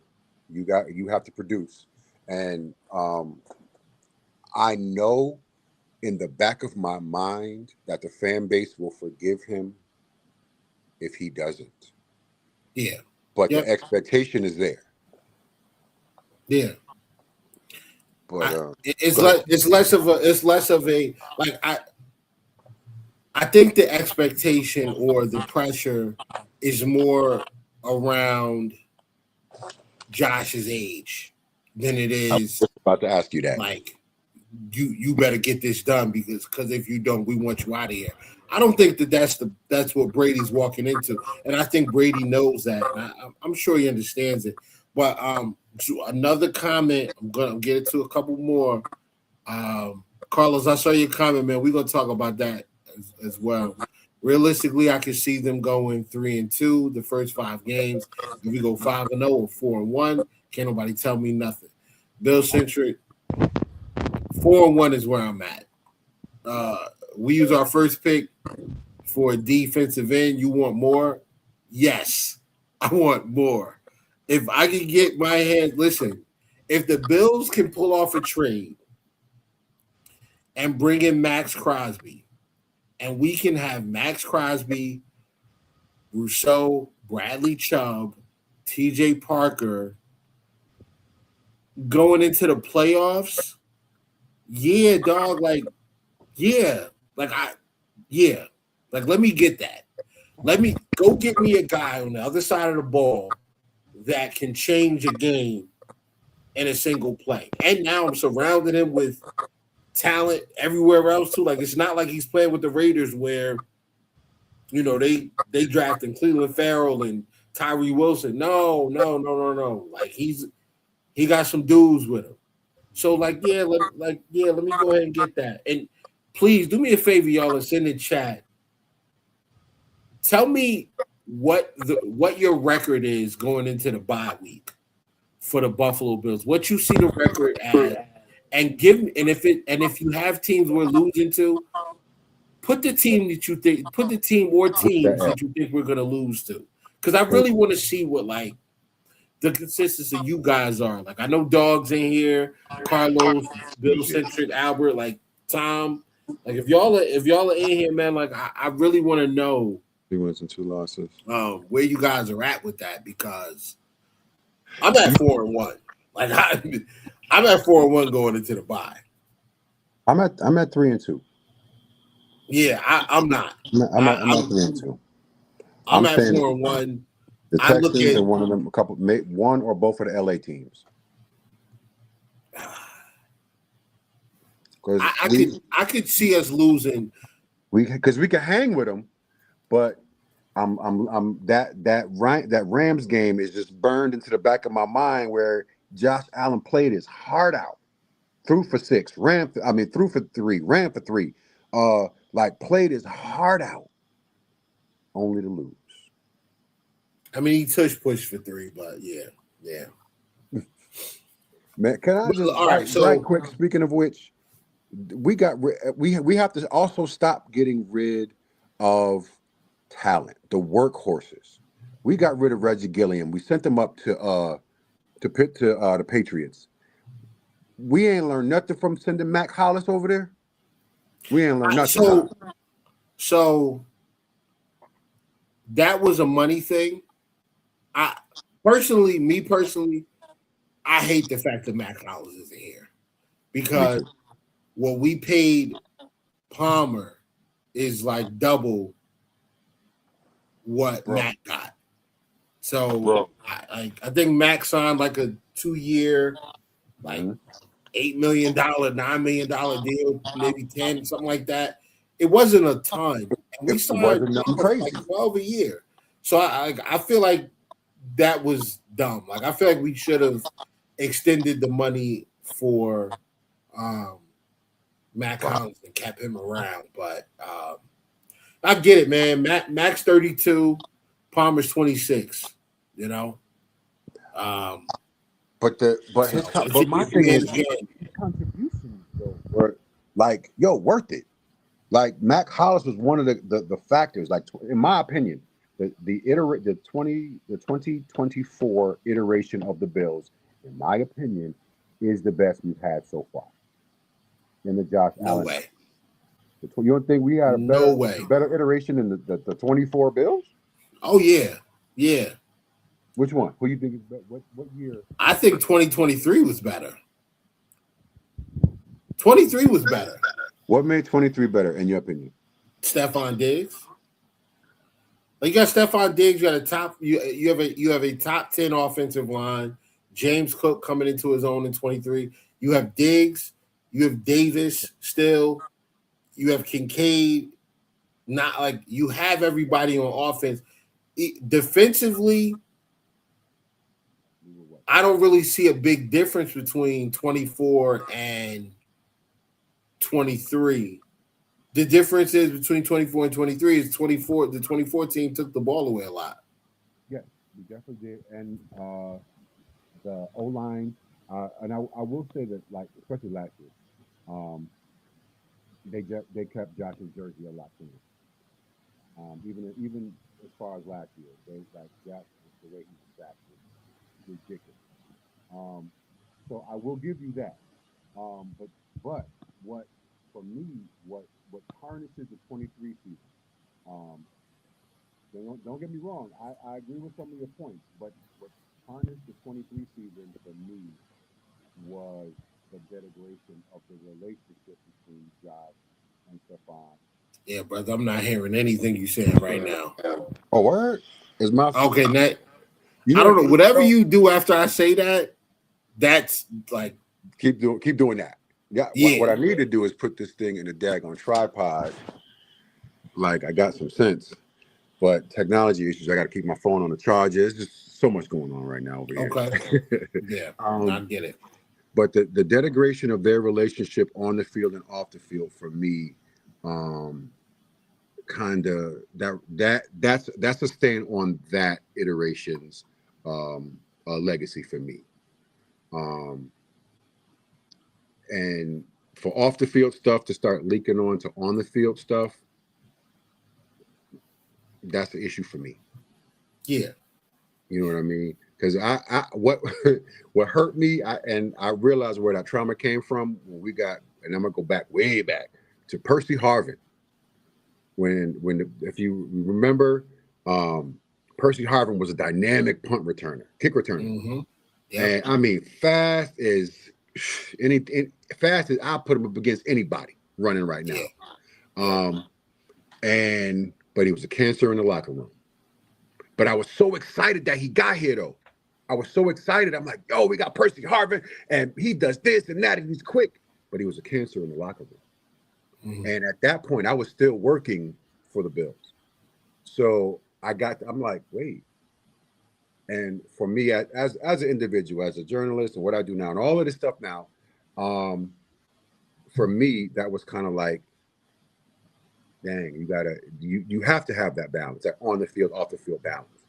And so when Josh and Stephon had that breakdown, I was like, nah, all right, nope. That trauma from Percy Harvin came back. I was like, nope, he's a cancer in the locker room. Get him out of here. So for me personally, that iteration, that's a stain on that iteration of the Bills because of that. But they did have some success, and they put some great stuff on tape. But nothing for me was better than that 24 season for me. I think 24 was our best chance. Yeah, I think 24 was our best chance. Yeah, some would say 25, because there was no Mahomes, no Lamar, no Joe, and why do people keep putting Lamar in there? Why do you guys do that? Thank you, bro. Lamar should not be in that. Like when we talk about teams that we have trouble with, I do not mention the Ravens ever, because that is not a rivalry. We win too many times, and we won too many times in a row for that. Right. I'm not buying that fluke 35-10 game. Like I'm not buying that. That was a fluke. And I was at that game. It was 21-10, and we were driving. And for whatever reason, Joe Brady called the dumbest play I've ever seen in my life. But we were driving on that drive. I mean, in that game. Like we were driving, and we were going to make that a one-score game. Just needed to score. Field goal or touchdown makes it a one-score game. One-score game, yep. I'm gonna be honest, I don't even count that. I'm just talking about postseason. Yeah. I was there in postseason. I mean, regular season, everybody's filling each other out. I get that part. But postseason, everybody's seasoned. You know what I mean? And every time so I ain't worried about the Ravens too tough. I get the connection in the same draft class. Their first professional games was against each other. So I get the connection between Josh and Lamar. Similar play styles, all of that. I get that. But, and I agree with you, like, I'm not worried about the Ravens in the post too much. I'm not worried about the Steelers in the post too much.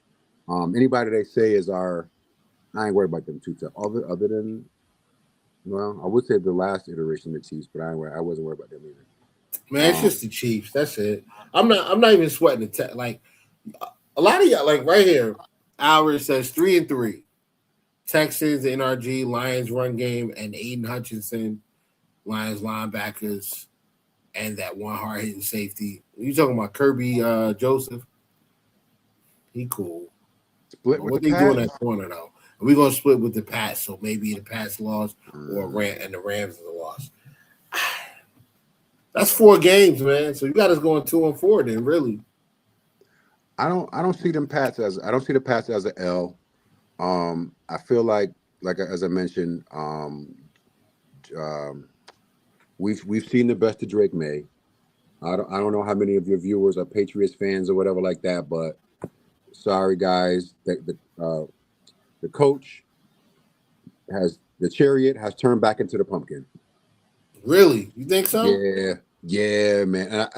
And so on my show, I have just about all 32 teams represented in my chat, and I told the Patriots fans to their face, enjoy this, guys. Drake May is going to turn back into Drake May. And what happened in the Super Bowl? Drake May turned into Drake May. Yeah. Albert, you're going to have to expound on this a little bit. You talking about C.J. Gardner-Johnson? He was a locker room bully to the rookies. That's soft, man. I mean, all right. Everybody. Bill said you got 4-2 going into the bye. Losses to Texans and Rams for me. There's a part of me that feels we beat the Texans if we learn from the last matchup. It's not like it was a blowout. The last 2 matchups, you're right. That's where I'm at. I like, listen. Why would you saying the Texans is the L though? Why would she say no? Like because I said the same thing. But every comment said the Texans is an L. Why? Well, because we lost them the last 2 times we played, and not only did we lose, but we looked bad doing it. This is why I feel that the Texans game is a win. First off, we lost both of those games by 3 points each, and both of those games probably fit into the top 5 worst Josh Allen performances of his entire career. Like, I'll take those 2 games are probably 2 of his worst top 5 performances in the NFL. So that tells me if the Buffalo Bills get an average or above average Josh Allen, we win those games. We win those games. Then I look at the Texans. Great defense. D'Amico Ryans, great defensive mind. He's been a very good coach for them. Mm-hmm. He has them dialed in. I think he did a masterful job in the playoffs last year against the Steelers and against the Patriots. They beat up the Patriots. Yeah, it's just C.J. Stroud kept giving the ball away. This is the issue that I think this is where I think the Bills can get the upper hand. C.J. Stroud's still a quarterback. They also have 3 new starters on that offensive line, and we're getting them week 1. Mm-hmm. So week 1, the first time in a live NFL football game that matters, home or not, whatever. Mm. So you kind of count on playing together. It's the first time. Couple that with C.J. Stroud going up against a defense that has seen him the last couple of years, a defensive coordinator who has seen him for multiple years, not just in the NFL, but also in college. C.J. Stroud was in college. When did Jim Leonard? I think Jim Leonard was tied in with Wisconsin until like 2017 or something like that. 2016, 2017. So we got a lot of film and tendencies from CJ Stroud to build off of. I think Josh Allen understands he has to play better. And I think that now with DJ Moore, I think we have an opportunity to create a little bit more space for other guys, like for Josh and the rest of the offense to operate. DJ Moore will keep, like, they're going to put Stingley on him, of course. I'm sure they'll probably put a safety over top, in just some sort of, just to be there. But Keon Coleman has played well against them. I think Keon against Kamari Lassiter is a very, very, very I think that's an advantageous matchup for us. I know Bills Mafia, you don't like Keon. He's slow. He likes cookies too much, and he missed practice a couple of times. He missed some meetings. I mean, he missed meetings. He missed a couple of meetings. Cool, I got it. I think he does his thing against Kamari Lassiter. He has to. Yeah. If Shakir against Petrie in the slot, that's advantage Shakir. Petrie's a hitter. He's a safety. He's a nickel corner because they need him to play nickel, but he's a safety. I just think he has opportunities. Not to mention, and the last thing I'll bring up, I know they got Caden McDonald to sit in the middle of that defense. James Cook ran for 75 yards in the first half against them last time. Mm-hmm. I think that's a nice edge that we have on them. Is that position right there? Yeah, I like David Montgomery. David Montgomery, he has to be the feature back now. I don't see David Montgomery with a ton of juice. I think he's a bruising back. I think he's powerful. I think he's very, very good. He can run block. He can pass block. He can catch the ball out the backfield. He's a load to bring down. All that. Going to get you the tough short yardage yards. All of that. I don't see the big plays. I don't see the explosive plays. Nico Collins coming back from an injury. I expect Nico to be good. I also expect Christian Benford to be good. Tank Dell hasn't played football in over a year. Maybe a year and a half. Close to that. Oh, Tank. That's his first game back. You got first game back? Wow, you're right. I love Jaden Higgins. He was out for so long. I forgot he was on the roster. I love Jaden Higgins. Think he's a dog. That's going to be an issue. But if we can get to CJ and force him into mistakes, we're going to turn those mistakes into points this time. Oh, CJ going to make mistakes. CJ going to make mistakes. And that's the thing. For you. If it was week 10, if it was week 10, if it was week 12, I would probably have the Texans as a loss. Because I think they do figure it out throughout the year. But getting them guys week 1 is a blessing, man. That's week 1, 1 o'clock. That's a blessing. That's the best chance you have to beat them until you see them before the playoffs, man. Get them before the line figures out a way to gel. Get them before, Nico and Tank get all the rust off of them. Because them guys not playing in the preseason. You can forget that. They're not playing. Oh, yeah. They're going to put those guys in bubble wrap. What about them being healthy? Yeah. They're going to put them in bubble wrap. So that's why I think we got a chance against the Texans. Now I do have us taking a L to the Rams. I also think I'm also giving us a slight edge over the Chargers because it's at home. That's literally the only reason. I think we're at home, because we're at home, and I expect the Bills to be able to keep it close. We know Mike McDaniel. We know his schemes. I expect the Bills to keep it close. And if we're talking about a fourth quarter, 5 minutes to go, 1-score game between Josh Allen and Justin Herbert, give me Josh Allen every day of the week, twice on Sunday. Yep. Now, the thing about Justin Herbert, though, impressed me. Last season, Justin Herbert impressed me with his toughness. However, he got his butt whooped last season.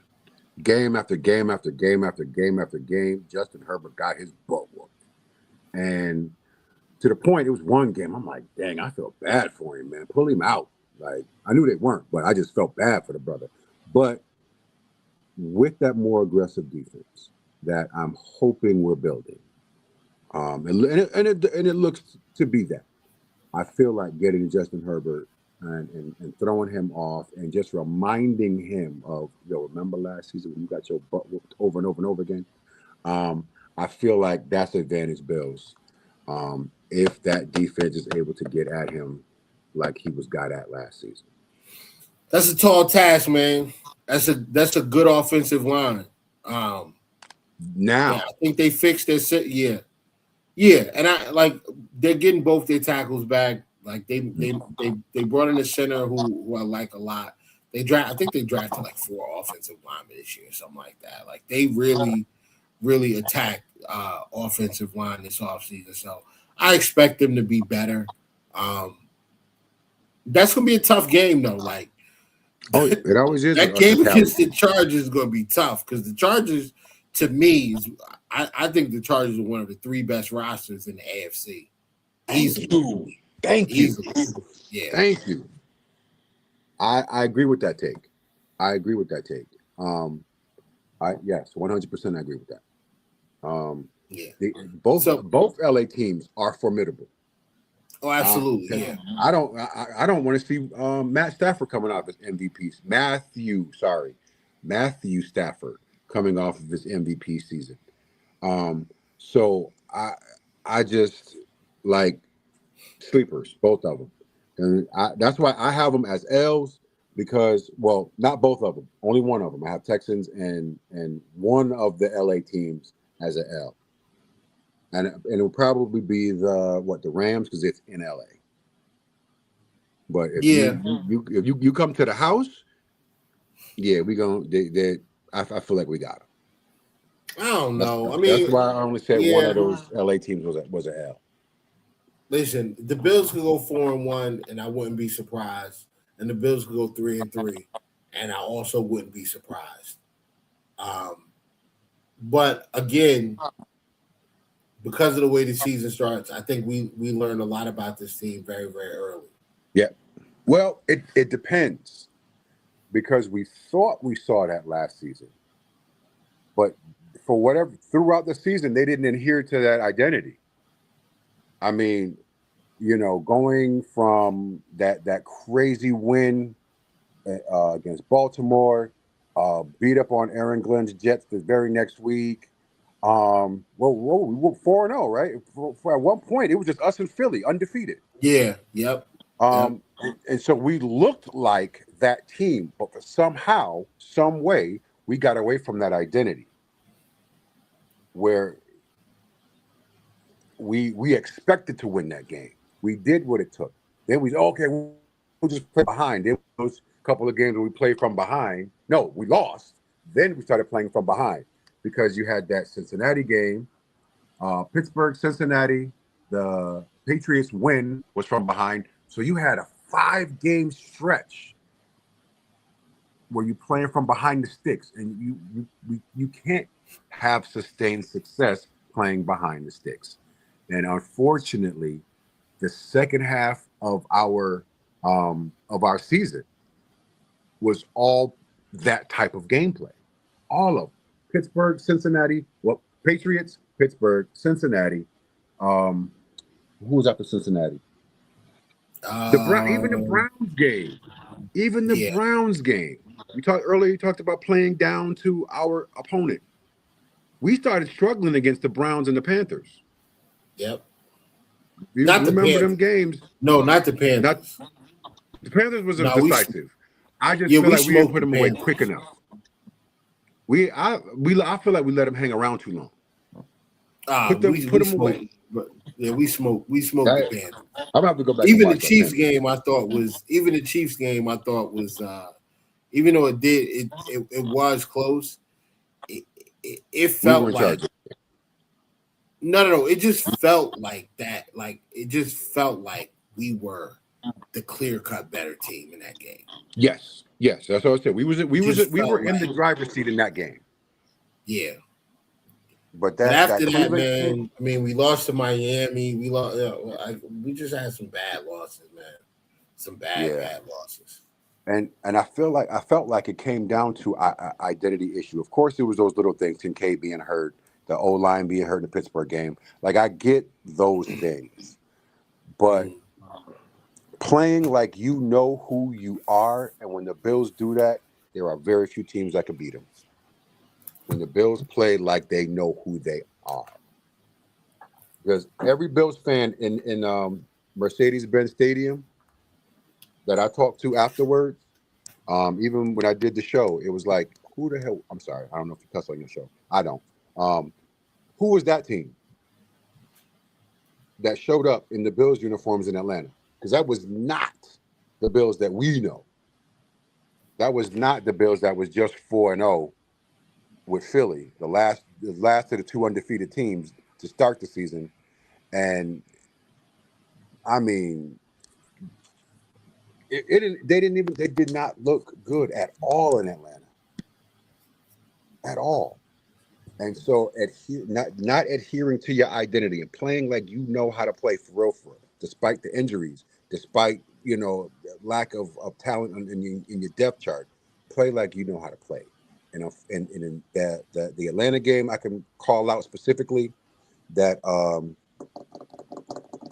Atlanta game, the Miami game, even though we won, everybody loves that Tampa Bay game.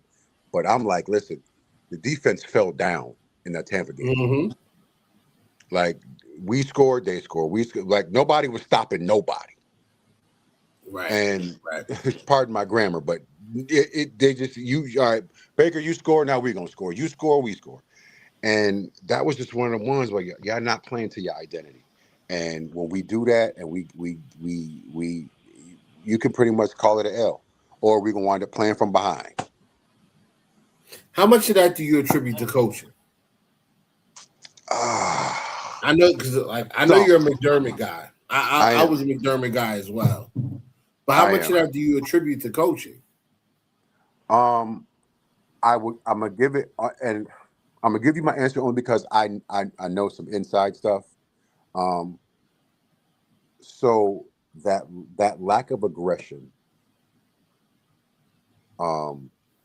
under Coach McDermott,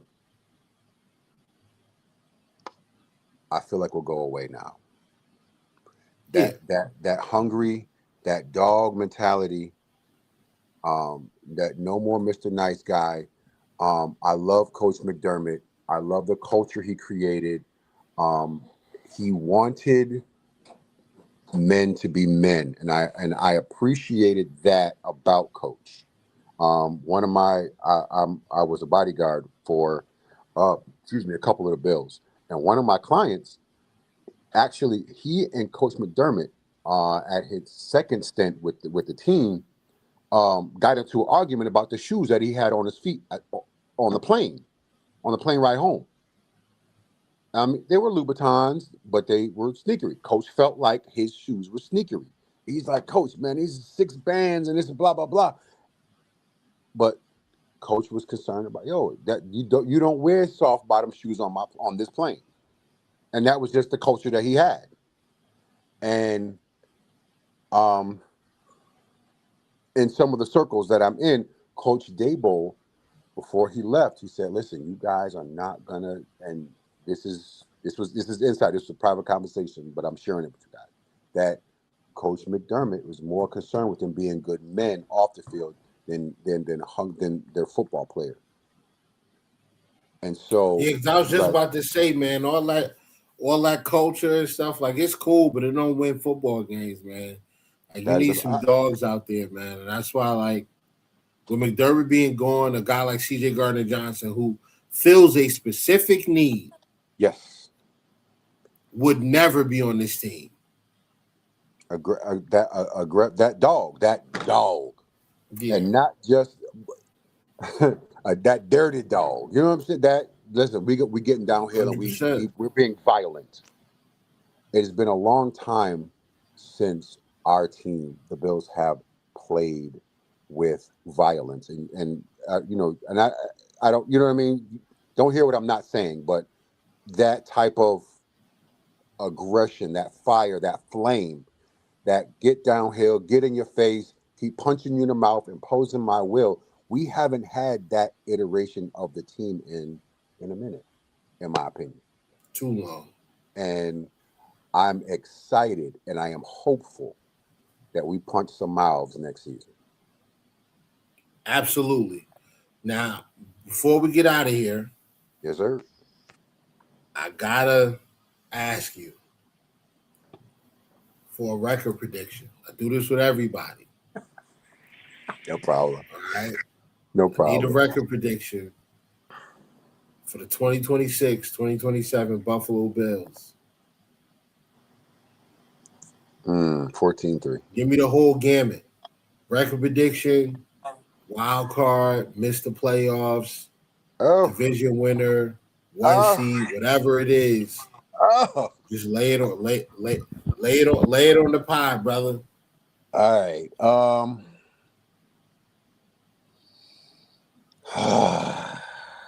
Gosh.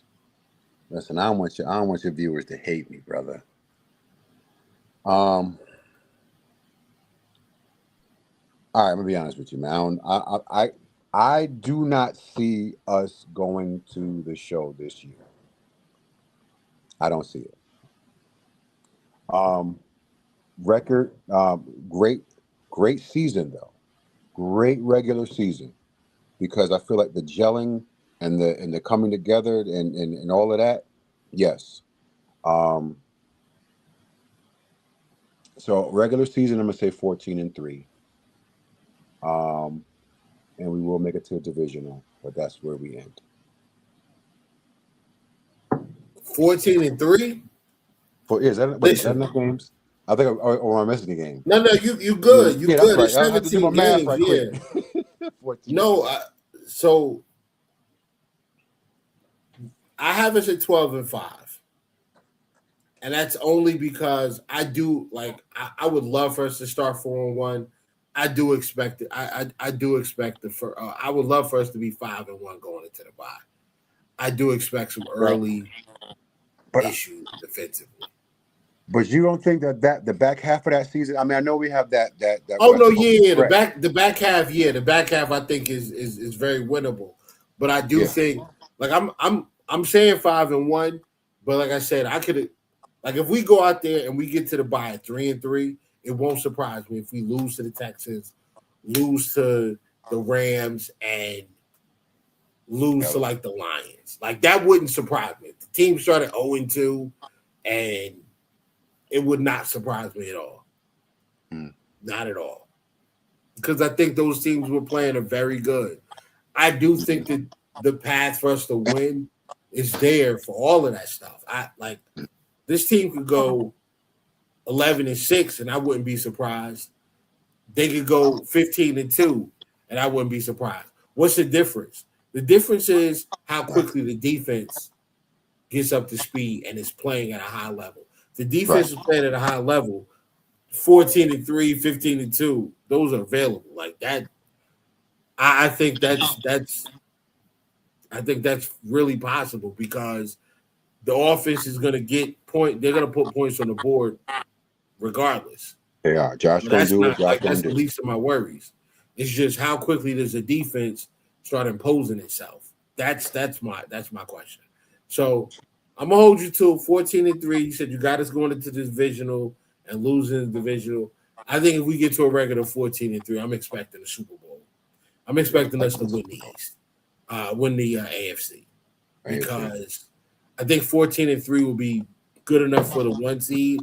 If you think about it, the teams that we're going up against, if you look around their division, they're all dealing with two other teams that are either playoff or playoff caliber teams. We are the only division. We're the only division in the AFC that is not. Out west, you got Denver, KC, the Chargers. In the north, you got Pittsburgh, who made the playoffs last year. Rodgers is back. You got the Ravens, and you got the Bengals, who added Dexter Lawrence. In the south, Jacksonville won that division last year. Houston is really, really, really tough. One of probably the best defense in the league. And I personally think Indianapolis does bounce back. The only reason that they fell off so bad was because Daniel Jones got hurt. He's going to be back. So I expect them, if all of these teams remain relatively healthy, all of these divisions are a dogfight except for the East. The East is the 2-team race. And if we can take care of business against the Patriots, we're good to go. I don't know, though. Because I'm going to tell you, even though we don't have a large sample size of Malik Willis, no, bro, no. Malik Willis stinks. He stinks, and we'll see it this year. He stinks. You think so? He's not a good player. He's not a good football I think I'm if I have a question mark to put on a team in our division, I'm not gonna put it on the Jets, even though earlier I said that they had a great draft, and they did. I'm gonna put my question mark, my maybe, my sleeper on Miami. I can't do it. I have more faith in Geno Smith than I do in Malik Willis. I'm sorry. Yeah, I listen. I was high on Malik Willis coming out. I got family in Lynchburg, Virginia. Mm. They be at Liberty games. Like they know the Liberty. They told me about this kid Malik. I was high on him coming out. What I saw from a processing standpoint in Tennessee, I can't. No, just so those 2 games that he played in Green Bay, you were not impressed. That's that was the coach. That's the coach. That's LaFleur. That's the coach. Okay. That's not him. That's the coach. We'll see it this year though. Like when he gets down to Miami and they start playing football, I think Malik Willis is going to fall on his face, and it's going to be the tank for Arch or tank for Dante down there in Miami for sure. I don't. Okay. I just don't see it. I'm sorry. I could be wrong though. I could be wrong. Yeah, that's what I'm saying. I can't put my hopes, or like I said, I love Aaron Glenn, but he's a Jet. It's still the Jets. And don't get me wrong, I've been to the Jets. I love that stadium. I grew up in that part of the woods. But the Jets, I'm sorry, guys. I'm sorry, Aaron. And I'm speaking specifically to Aaron Glenn. Sorry, Aaron. You can't. I'm sorry. It's the Jets. Yeah. So I just like the roster. I like the roster a lot. I like the Jets roster a lot. And Geno Smith. Geno Smith is proven. He is proven to be able to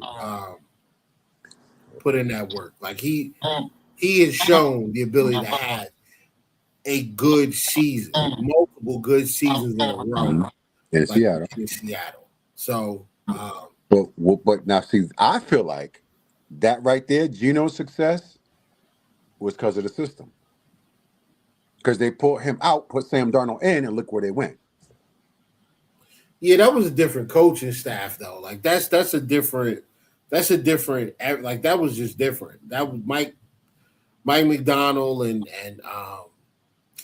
who's the OC over there?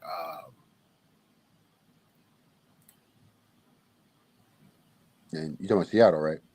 Yeah, Seattle's OC. He went to. I think he went to the Chargers. I'm not Chargers. I think he went to the Raiders. Kubiak. Yeah, Kubiak. Yeah, I was hearing that he was who the Bills wanted. From and this is just you be around the building, you hear things, and Clint Kubiak was high on the list before it, but you can't talk to them because their season was still going on. Right. So how the Raiders did what they did, I don't know. That ain't my business. However, in Buffalo, like they wanted Clint, and like Clint was like, and I kind of felt like you can kind of see it that they were waiting, but then the Seattle kept winning, so and then they had that whole backdoor thing because if you can't talk to them before the season is over, y'all put all this in place, and then what was it? It wasn't even a week. They hadn't even had their parade yet before he was already in Vegas. Right. Yeah. You know what I mean? So I just think it came down to I think it's kind of like the Ben Johnson situation. It came down to a couple of teams that these guys are interested in. And I think Kubiak was interested in Buffalo. I think he was also interested in the Raiders. But ultimately, I feel like Brady started to get a little buzz with the Ravens and he started to get a little buzz with it was the Ravens and somebody else. I want to say the Chargers, like OC spot. I don't know. It might not be the Chargers, but I know he started to get a little buzz. Yes, he was getting head coach buzz. Yeah, head coaching buzz for the Ravens. So, I think Brandon Beane pulled the trigger and signed him to head coach, in the house, which is fine by me, man. Fine by me. Yeah, try something new. But I'm with you. But Biggs, man, I appreciate you coming through. Anytime, my man. We'll wrap it up here. And we're gonna wrap it up here. We're gonna tap back in next week, and we'll get to the list of the power rankings. I'll just go ahead and finish it up. And I appreciate you coming through, man. I hope you enjoyed yourself. I definitely enjoyed having you as a guest. We'll put out some clips and things like that throughout the week. And man, thank you, man. Looking forward to a good season. Hopefully we can do this again. Oh, for sure, man. For sure. I appreciate you, man. And hey, we'll get together and I'll have you on and we'll make it do what it do, man. Yeah. So do me a favor real quick before we get out of here, man. Just tell the people where they can find you, where they can find your content, and anything else you want to plug, man. The floor is yours. Appreciate you, man. Buffalo Football Digest Live. We're on TikTok Mondays 7:30. We talk football. I don't get too riled up about stuff. I'm real mild mannered. So, and I'm judging by the gray in your beard and the gray on top. We are older dudes. We don't get too riled up about much. So we just have a cool conversation about football. You know what I mean? And not just football though, but anything Buffalo related. And anything on TikTok, man. Buffalo Football Digest Live. We were just at the draft, broadcasted live from the draft. We're going to Canton. We're going to do live from Canton. We're doing live from. I'm working on doing the NHL draft because it's here. You know what I'm saying? And dope stuff from Buffalo. And anytime national eyes are on Buffalo, it's a good thing. So, and anytime I'm gonna stay linked up with you, man. Even if I just shoot you a promo or something like, "Hey, man, this is happening," But we on TikTok Monday 7:30. Just some regular old dudes talking football. So, all right, family. Y'all know what that means, man. Go ahead and shoot them a follow. Tap into the content. We appreciate y'all. Remember to like and subscribe, man. And comment, leave your I really want to know what people want. I really would like to know what y'all think we're gonna do over the first 6 games. For sure. Man, I think that's an important stretch. I think that stretch of the game, I think that stretch of the season, or that stretch of the schedule, kind of lets the rest of the NFL know what type of team we dealing. Are we dealing with a juggernaut, or are we dealing with a team that's going to fight in the playoffs and may the best man win? So let me know in the comments. Like and subscribe. Y'all know where to find me at on Twitter. I'll be fighting with Texans fans probably tomorrow because they feel a type of way that I said the Texans have more question marks than the Buffalo Bills. But when you're replacing, 5 starters on the offensive side of the football, I think that's a real issue. But whatever. We'll figure it out, and we'll do this again next week, same time, man. Appreciate everybody coming through. We out of here. Go Bills. Go Bills indeed.